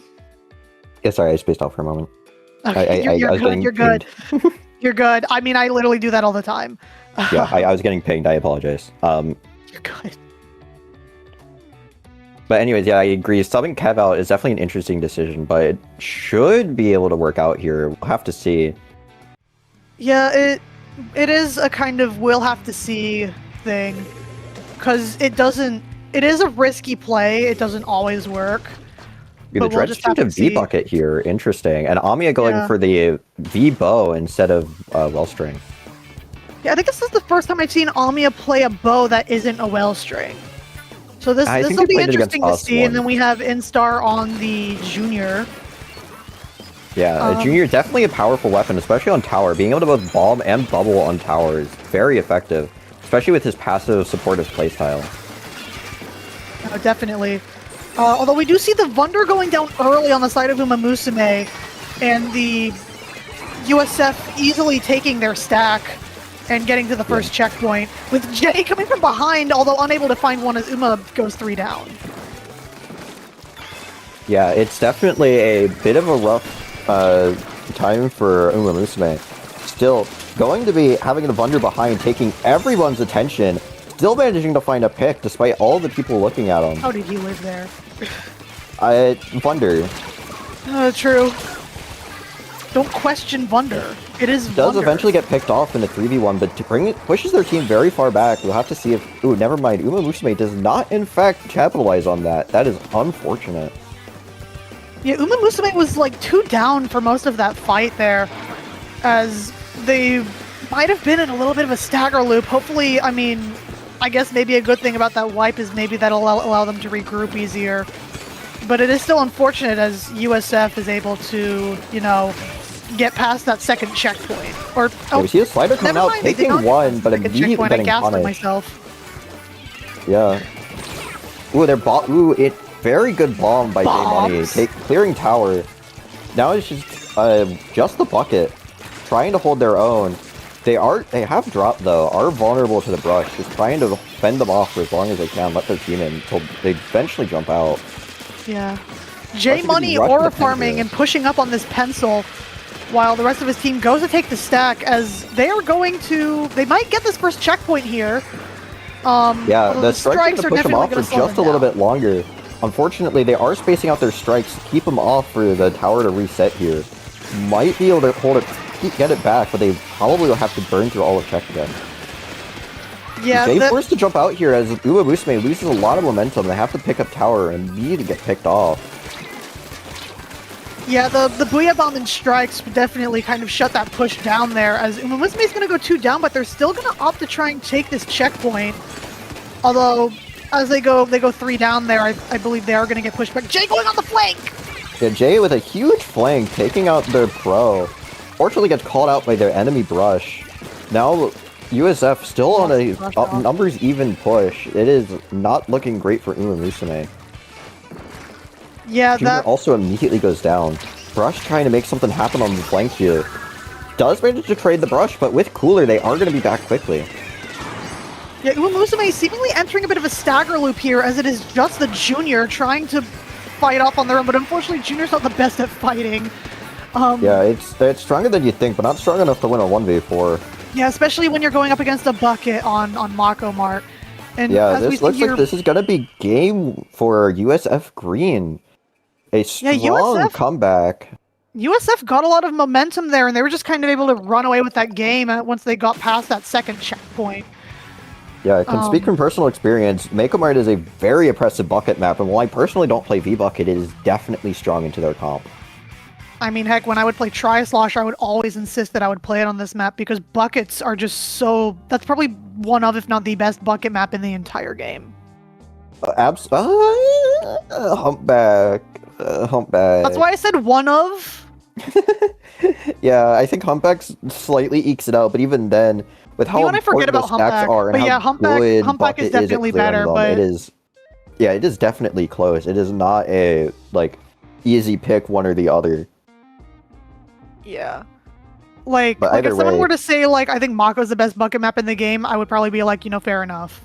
Yeah, absolutely a valid take to have. It is a very powerful bucket map with how important stacks are and how well bucket can clear them. Personally, Yeah, I like Dreadringer a definitely. bit more on this map, but I know that Slosher is the more powerful weapon. Dwidwinger. Yeah, we love Dwidwinger. Everyone's gonna think I'm like a Dwidwinger. furry or something. He says with Mare in the room. Smiles. Smiles. All right. Love you too, Mare. All right. We got so caught up calling Mara furry that we forgot about the map mode. Yeah, Kevin and Arctan got swapped out on the side of UMAMUSUME. Interesting dropping the Vunder here. It's a very quick map mode, so... They're running double anchor question mark? I mean, with Wellstring, definitely viable to get pops here, and the Jet Squelcher able to function as a semi-decent midline, excuse me. So, Yeah, but not an unreasonable comp, especially for this map, but still very slow for what you would want. Yeah, I do worry that they are going to lack aggression. I say that as Amiya goes head first with that hammer, although they are going to go down. Yeah, Jay tries to follow up, but unfortunately also gets picked off in just two staggered 1v1s. Not what you want to see. Yeah, unfortunately, like, UMAMUSUME is getting picked off one by one as USF is going to make a push here. Booyah gonna help secure this check. Did not paint the check at all. Gotta love Booyah Bob. But it is Imagine painting a for very your solid teammates. check cap. Might not get popped here. They do have a Wellstring, also known as the Pop-O-Matic. No one's ever called it that until now. What if you wanted to play Rainmaker, but the other team said, haha, Wellstring go better? Yeah, exactly. But now, with USF trying to get the get a cheeky score on the Rainmaker here, but is not able to find it. Does try to get pop over the Wellstring. Also not going to find that either. It is a Wellstring. Does get the splashdown cancel. What? Double stamp coming out. Gotta love double stamp. Double hammer Accomplishes pinpoint. nothing and gets both of them killed, though. Yeah, gets both of them killed without getting a single pick. You hate to see it. Yeah, that is going to be rough as Uma does go 3 down. I always like to get at least slightly past the checkpoint when I'm playing Rainmaker because then, you know, if the other team is able to kind of push up, if they get stopped at the checkpoint, then makes it a lot harder for them to actually get, like, a lead. Which it seems like USF is trying to, you know, make this push happen, although numbers are going to go down on both sides. Yeah, but is this is able a to get it snowballing slightly Rainmaker past map. check. Gonna start running it, gets picked off, but as we know is Scorch Gorge, it really is just how far can you get by just running it forward. And they were able to get it decently far, able to get it even further. Yeah, they only almost knocked it out. Gets the score. That was very close to being game. This is going to be a hard one for PSU to catch up. Yeah, they essentially have to knock it out at this point if they want to have a chance at getting the lead here. Yeah, which especially at their very slow comp is easier said than done. Yeah, it'll definitely be hard for them to push in with the, Well, I guess the USF's comp is a little more aggressive. They also only have a brush, and Jay's gonna fall off the map, Lamau. Yeah, we gotta love the falling off the map. It's tactical reset, though, obviously. Tactical. Yeah. But still, PSU is stuck at their ramp, able to find one on Stamp, but gets immediately picked off. We've gotta love Ultra Stamp protection. Yeah, I like it when Ultra Stamp's, like, invincibility frames are selective and only work sometimes. Yeah, it is definitely a choosy special. Rainmaker trying to play a bit passive here, goes for the check, manages to delete the suction bomb. What? So the checkpoint moves downwards. Yeah, it gets deleted because there's nowhere for it to stand anymore. It's the same with Bubble. If you try to put Bubble on check and someone scores it, the Bubble immediately despawns. So, gonna get check here, immediately gets pushed back, I guess I never noticed that unfortunately. before. Gonna be a Booyah on their ramp, gonna try and push up with it, immediately gets picked off by the Brush. Brush is also able to get away with it, starts going behind, gets another pick before getting taken out. That is gonna be 2 down on the side of USF, but with Cooler, I think, they were able to come back pretty fast. Yeah, I mean, it is going to slow them down just enough for UMAMUSUME to come back. Amiya tries to go they're gonna accidentally pick up the Rainmaker. Yeah, you hate to see it. Manages to give USF even more space somehow. But still, just trying to get anything to happen here, and with their comp just not really getting much progress. The Ultra Team gets killed by Strike too. Yeah, it seems like USF opting to play patiently. One is going to go down to the splashdown, but it seems like at this point USF's just trying to hold it. You know, they have like 30 seconds left on the clock. They don't necessarily need to push this. Important Jay, to note trying is to go for Rainmaker, a I hero believe, play has here. enough time to hold it for the rest of the match. If they don't die, then that is going to be game. So PSU needs to get this kill very soon. Yeah, Whales are going to clearing come out out their to flat with try and hammer. displace them. That's one. Hammer's going to come out trying to find the Rainmaker. Unfortunately, it runs out right before the Rainmaker. They are going to go down to the splashdown, though, which is going to give UMAMUSUME that one last push that they desperately need at this point. I say that Strike's gonna keep them away from it for just slightly long enough. Are barely gonna manage to pick it up. Ooh, never mind. USF is able to steal it right under their noses. Those strikes definitely, like, prevented PSU from picking up the Rainmaker there and cementing USF's win, as they are going to make this set an even 2-2. Yeah, it looks like a repeat of last set too. I mean, I would know, I was there, but we're back in the freaking building again. Yeah, like literally. So I'm definitely a bit antsy to see where this match will go. I'm kind of worried with PSU making all of these subs to their star players of Max, Kev, and J Money. I don't know how you feel. Yeah, I mean, I understand. Like, I think the thought process is that you want to, you know, have the other players like have some playtime. Which is probably why they're getting subbed in so much. But at the same time, I guess it's just, do you guys just want to play the game, or do you want to win? Yeah, and Mare, our gracious and kind host, if you would, are these people playoff viable, whether they win or lose? I don't think they are. I don't think they are either, but I also don't have the numbers.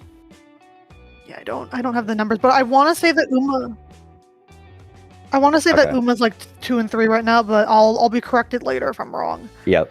But beyond that, I definitely agree with the decision to let the newer players join the game, but ultimately I think this is just a bit of the flaw with the team comp. It is definitely a little bit lopsided in player skill. They have 3 exceptionally good players, all of which are prior members of PSU Blue, and then 3 people who are mostly new, with Instar and Zuck, I believe, being fairly new to the game, and Amiya not much older. Yeah, I think she's only had like 1 or 2 prior CCA seasons before this. Yeah. It seems like we are waiting on subs from UMA. We are seeing Instar and Amiya out. So far, we're waiting on their second players. They are going to bring back the power trio. And Zuck is coming back in. A very strong choice for PSU'MAMUSUME with whatever weapon they choose to run, be it Junior or Aerospray. It is going to be very effective, especially on ship shape. Zuck doesn't play Junior. Zuck plays He Brush just did, and Aerospray. He just did, I thought. No, like that was the Mako Tower that's match. Instar. Oh, was that Instar? My apologies. I thought that was Zuck. Yeah, Instar plays Junior and Wiper. Amiya's been playing like Wellstring and I guess some other bows. And Zuck is a Vink and I think they did play Aerospray for like they are trying out Aerospray. Either way, still a very effective weapon for these comps. They should pull out Aerospray here as we are going into zones ship shape. Yeah, definitely a Booyah oval map. Well, that's a bit of a mouthful, but I definitely like Booyah Bomb to help with zone cap, especially if they're going to be running a slider and splashdown. It'll be hard for USF Green to hold zone if they ever let any of their team get in. Yeah, I mean, I'd assume you'd be familiar with that because you're like in Dread Jail this season. Yes, I have been stuck in Dread Jail, and Dread is definitely one of those weapons that are good at capping zone, something I expect to see back in USF's comp, although with how well V-Slosher has been working for them, we might see them sticking with it. Strike's definitely not slacking on zone capping potential. Yeah, definitely. As we get into this game, okay, so yeah, UMA's definitely out of playoffs. They're currently at 1 and 3. All right. If USF wins this set, then they could make it. But there would be a 3-way tie. I see. Potentially. Yeah, I guess that would depend on Splatlanders. Because WPI, I believe, is up. They're already at 4-1. This would make USF 4-1, and then I guess it would depend on what Splatlanders' record is once they play their last game of the regular season. Anyways, looking at this match, they've decided to switch off a pencil and go to Hedda. Definitely an interesting decision, since I've been told like 4 times now that this is a great Charger map. But definitely something I could see our team running if any of us played Splatlings. Yeah, definitely. Real quick, thank you to Mare for getting the info from earlier. Yeah, absolutely. Yeah. UMA getting an early lead here, although USF is going to quickly retake the zone and push UMA back as they do go 2 down. Yeah. Also important to mention that Zuck is in fact on Vink, so they're running double brush into another ink rush. Yeah, I just noticed that. Why are you running double Vink? Why? Yeah, Arctang choosing to go for the arrow spray, wanting to just get as much slider cheese as possible, does not seem to be paying off, unfortunately, with their slider immediately getting picked off and not getting much momentum out of it. Yeah, Uma's pushed back into their spawn right now, trying to desperately get specials, and because they need to get those picks, as they're seemingly like chronically at least 1 or 2 down at this point. Yeah, they are able to get a quick... It's going to push them back a little bit, but it's not going to be enough. Yeah, they are able to get the quick cap, which is going to give them that slight bit more time with the extra 40 or so points they have to burn through, but with USF was holding such a commanding lead here, and seemingly able to lock them out very effectively. It is going to be a tough fight for PSU'MAMUSUME to get in. Yeah, although they do have They go for another slider, get a trade out of it, but does not manage to cap zone. Yeah, it's just not going to be enough, as it is just the Jet Squelcher. 25 ticks left on the clock. Kevin, frontline Jet Squelcher, although they are going to get picked off. Unfortunately, they did have to waste their splashdown trying to survive, so they do not have it available to cap zone when they need to. Brush, winning the Brush duel, but going down to Slosher, that is going to be match for USF Green. Yeah, it's unfortunate there, because, like, we saw UMAMUSUME had the special advantage. They had 3 specials at one point, but they just couldn't, utilize them in order to retake the zone there. Not to mention, special-wise, they had 2 whales of splashdown on the Reef Slider, not particularly great at retake. The only real option they had is to have all members of the enemy team being whaled and forced out of position when a slider or something comes and picks them off. But even then, that requires a lot of coordination and a lot of good positioning, which USF was definitely able to take advantage of their lack of, like, really any of that. Yeah, and as we get into match point here, USF, now that we know that they are fighting for a playoff spot right now, it's better to have a chance of making playoffs versus no chance, So, they're not letting up here. Oh, they're not out if they lose. They would probably just need extra help in order to actually make it to playoffs if they do lose here. But even then, they aren't letting up. They're still doing their best. Because, it's better to not lose. I don't know where I was going with that. Don't mind me. That's alright. Everyone trails off every now and then. Oh, alright, okay. We just got words. Splatlanders. Splatlanders. Hot off the press from Kraken Mayor, Splatlanders did win, so if they want to have a chance at playoffs, they are probably going to have to win this set. Yeah. I mean, that is even more reason for USF and then it to lock depends in on here. tiebreakers, because that seems to be a bit of a circle of suck there. Yeah, absolutely. It is definitely going to be even more reason for USF to lock in here for this crab leg game. But their Ink Brush definitely being a strong pick on this map mode. And it looks like PSU is going for the same comp, just with Amiya instead of Zuck. So Wellstring, definitely not a strong weapon on this map. What are your thoughts? Yeah, Wellstring is an interesting pick. I mean, I wouldn't say it's terrible, but there aren't a lot of great perches on this map when in more aggressive positions because of all the greats. Not I to could be mention it wrong on requires that though. accuracy. I don't play anchors. Yeah, it's not a bad map for anchors, and if Bo can hit its shots, it's definitely still capable of getting picks. It's just, it doesn't have the extra leniency of the suction cups hitting the ground to get picks here, because of all the grades. Right. I mean, I guess as long... I mean, that might be a problem with the head-it, but I don't really see any other weapons on USF really... Never mind, Well, I guess the Amiya's bucket going could. pro. That is a Forge Pro from Amiya here. Definitely looking for like a more aggressive comp with a vac to push them to get in, and a Yeah, we see 52 gal from Arctan locking in on the 52 gal, a weapon that I don't think we've seen him play yet this season. He's played it once before, I believe, in their last set, but definitely an actually viable and powerful weapon coming out from Max. Not something you Max see played every an day. actual weapon? That's crazy. Yeah, Booyah Bomb coming out, trying to flush out their plat. Gets counter Booyah, no one dies to either, but does immediately get picked off on landing. Yeah, Amiya does win the pro off there as Kev pulls out this vac, trying to take some space, although Uma is going to go 2 down. This is USF's chance to take some space here, although the whales are going to be slowing them down a bit. Yeah, not to mention they didn't already have mid control, so they're probably not going to be able to get a push out of this, but they do try and take mid, but the brush immediately goes down. Not a great sign as Uma tries to start taking some space. They're close to vac, so they might try to start pushing up with this once they get it. Yeah, we're about a minute into the game and we're still mostly in neutral with only like one or two going down on either side. I say that as soon as PSU'MAMUSUME goes down on as PSU'MAMUSUME goes down 2. Yeah, although with this vac here, there is definitely going to stall their push out for just a good, maybe just enough time for the rest of their team to come in.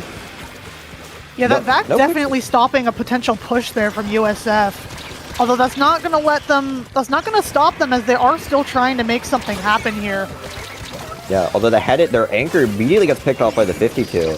Even if it's a trade out, that is still a very positive trade for PSU'MAMUSUME as USF goes 2 down. Yeah, USF going down there is going to allow, PSU to take some space here. Jay trying to do just that, although they are unfortunately going to get taken out by the bucket.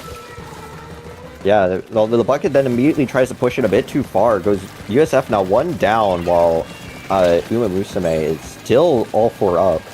Yeah, that coming out from Kevin. This is PSU'MAMUSUME's chance to make something happen. We are currently almost 2.5 minutes into this game and nothing has happened so far. Riveting gameplay. Crab-leg slams. Crab leg moment for real. Yeah. Although it looks like PSU'MAMUSUME is getting scarily close to their ramp as Jay is pushing up to make some kind of play against the pro. Does manage to pick him off, but the head it's still just sturdily guarding their basket. Gets another pick on top of that with PSU'MAMUSUME now. Yeah, Scratch that. Their bucket also went down.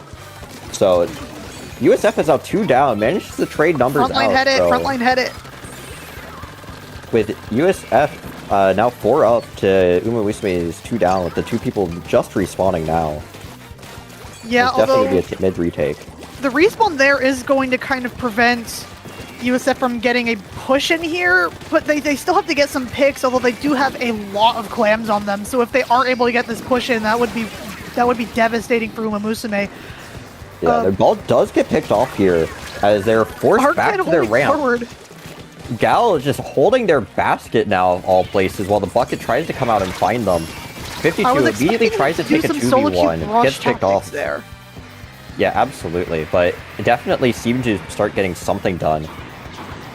Yeah, PSU'MAMUSUME finding a bit of momentum here as USF does go 2 down. The 52 and the Jet trying to push from the grates. Although the bucket is going to say no to that. Yeah, if PSU can get any picks here, that might be a score for them, which on Crab Leg is kind of huge. USF is 2 down. This might be their chance, especially with Vac here. Looks like they're going for the push, buoying their basket. Yeah, with only a minute left on the clock, we finally get our first push in. And PSU'MAMUSUME does have some follow-up, able to get it down to 53, although USF is going to push them out as they go 3 down. Yeah, that is a huge threshold to break, though. That means that scoring 2 balls will not be enough to get USF any kind of lead. The brush immediately trades out, but with 36 seconds left on the clock, that is not the kind of stall that you want. Yeah, at this point, Uma, all they really have to do is just play defense. Don't let the other team get in there. Kev somehow surviving that bomb. Immediately gonna hit the brush with dart, as you put it.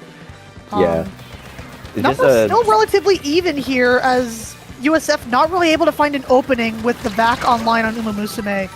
Yeah, even though they're 2 down now, the VAC is going to be able to solidly hold their, most likely at least, solidly hold their basket for the 4 seconds they have left to push. USF trying to make something happen to you, but unfortunately, like you said, the VAC is going to help slow down that push, as they are going to get wiped out.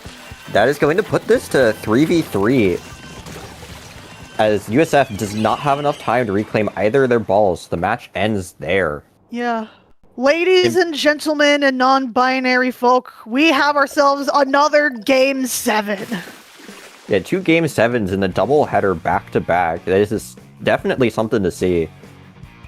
Now we're just going to have to see if USF can get a sneaky win here. If PSU'MAMUSUME can get a nice little cut off of them.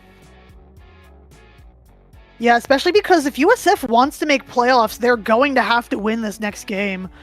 As I've gotten more word from our amazing producer Kraken Mayer that or I guess they got it from Mario from WPI. Thanks to them for their analysis that Flatlanders is guaranteed to make playoffs. Whoever wins this set will determine if USF or WPI makes it in. I mean, for the sake of our gracious support Mario, I'm now rooting for PSU'MAMUSUME harder than before. Or sorry, not PSU. Rooting for PSU'MAMUSUME to win, so WPI can get their chance in playoffs. If PSU wins, then WPI will make playoffs. If USF wins, then they will make playoffs. It's all going to come down to this last game on TC Undertow.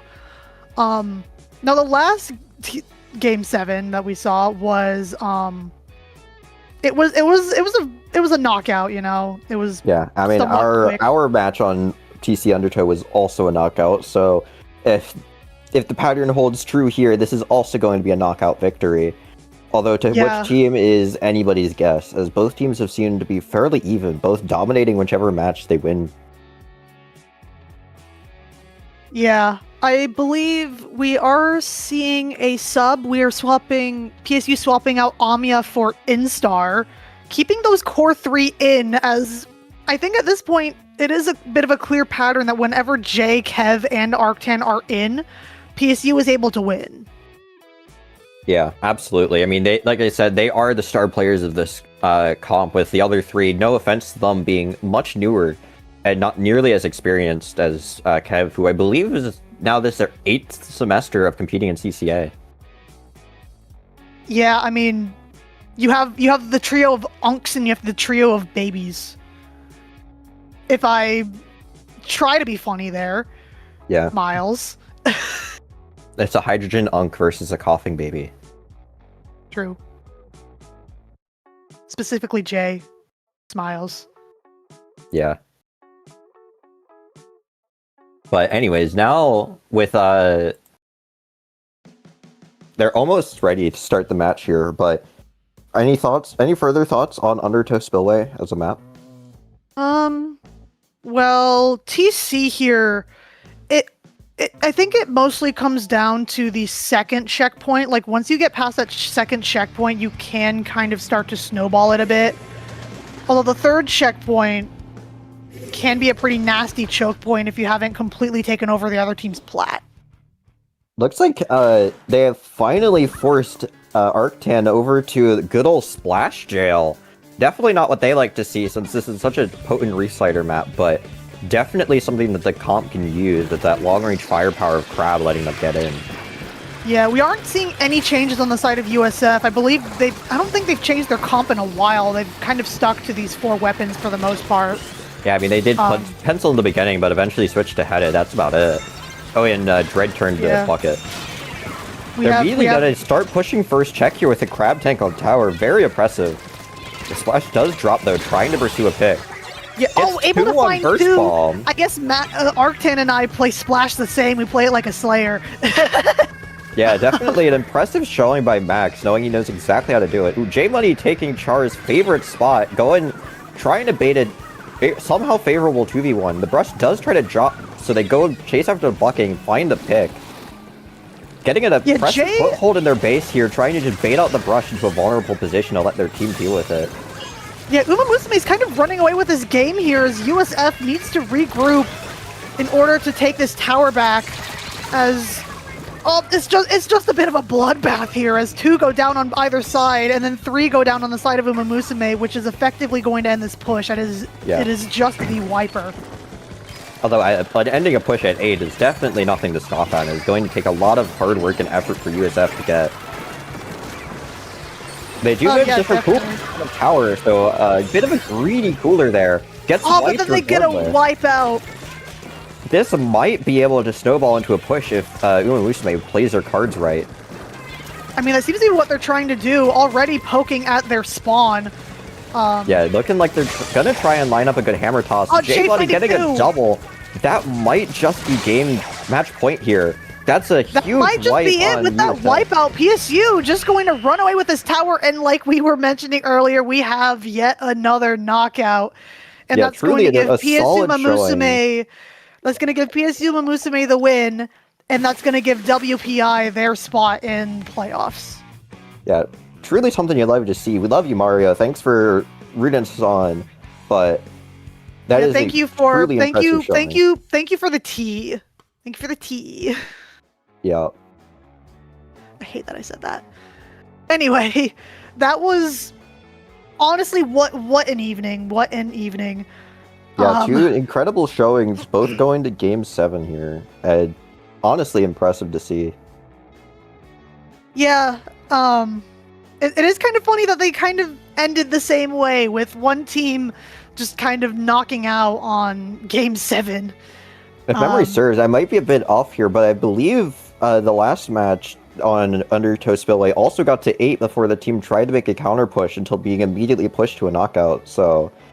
Really yeah, I guess you could say time is a flat circle, huh? True. We love flat circles. Although, to be fair, this match did end up going in our favor. So, we love to see that. This time it did kind of work out for us. It is unfortunate that USF is getting knocked out of the playoffs here with this loss. Yeah, definitely no shame to them, but... They played very well. Showing. So did PSU'MAMUSUME. Even when the power trio, as we're putting it, isn't in, PSU'MAMUSUME was still holding their own. Yeah, absolutely. I can definitely see PSU'MAMUSUME starting to find their stride. Maybe a bit too late in the season, given this is literally their last match, but still very strong showing. Yeah, hopefully, in future seasons, they'll take what they learned from this season and, put it towards, improving the next season. It is kind of rough being shoved into Div 2 during your first season. Hopefully that isn't too discouraging for, some of the newer players. Yeah, absolutely. Yeah. This is going to be the last season for at least a couple of the players on UMAMUSUME as well, from what I know. I know Jay is graduating. I think Arctin is also graduating. Yeah, I believe Kev might also be graduating, but I'm not. No, Kev had a major change. He's still going to be here for another year or two. Yeah, I see. So he gets to be the longest playing member in here for even longer. I mean, I think so. Apparently, I think he played in Season 1 of CCA, which was I don't even know how long ago. If we do math here, that would be 3 years ago? Probably 4, because I think it'd be 3.5, because if it's Season 7... because my first season was 3 years ago, and I think my first season was Season 4, so it's been probably at least 5 or 6. Interesting. Why has Kev been in school so long? Yeah. Very interesting, though. Either way, spectacular showing from both teams. You should be proud of yourselves if you're watching this VOD. absolutely. I mean, we have J Money listening in right now. Yeah. But anyways, Nova, I have no socials to plug, so you can just find me on Discord. But how about you? Do you have any socials? Yeah, I have a YouTube channel. My display name is Hypnova, although my @ is Oxygen Breather because I think I'm funny. I stream my POVs. I do POV streams when I'm doing competitive stuff, and I do occasionally do these types of streams for the club. I am getting a new capture card soon, so hopefully my streams will actually be decent quality for once. Oh, I got duplicated for a moment there. What? Crazy. But yeah. That's where you can find me, and of course, I am also very active on Discord. Yeah. Either way, I can't think of much else to say, so this might just be good night. Anything else to add on before we leave, Nova? I guess just GG's to both teams. You guys played really well. And we hope you guys had a great season. I'm suddenly J Money. Yeah. But yeah, thank you guys for watching. I want to say we might have another set tomorrow. No, we don't. Okay, I might be tweaking. But yeah, we will still have more competitive Splatoon coming up, as I at least know that we've made playoffs, so we will have at least streams for those most likely. There are probably other teams that have made playoffs. I'd have to check in on them. I believe Blue made playoffs. I don't remember. Did Fish make playoffs? I was literally there when we were talking about that. I don't think they did. Yeah. Yeah. So if you wanna check out PSU Blue and Y as they, tear through playoffs, because why wouldn't we? Oh, is that the thing that we were staring at? We were staring at J Money. Oh shit, you're right. Oh. That's crazy. Can't believe we couldn't tell earlier. Yeah, hi J Money. Hi J Dollar. Yeah, alright. Anyways, enough of my yapping. Thank you guys for watching, and we'll see you next time. Also, thank you, Mayor. Yes, thank you, Mayor.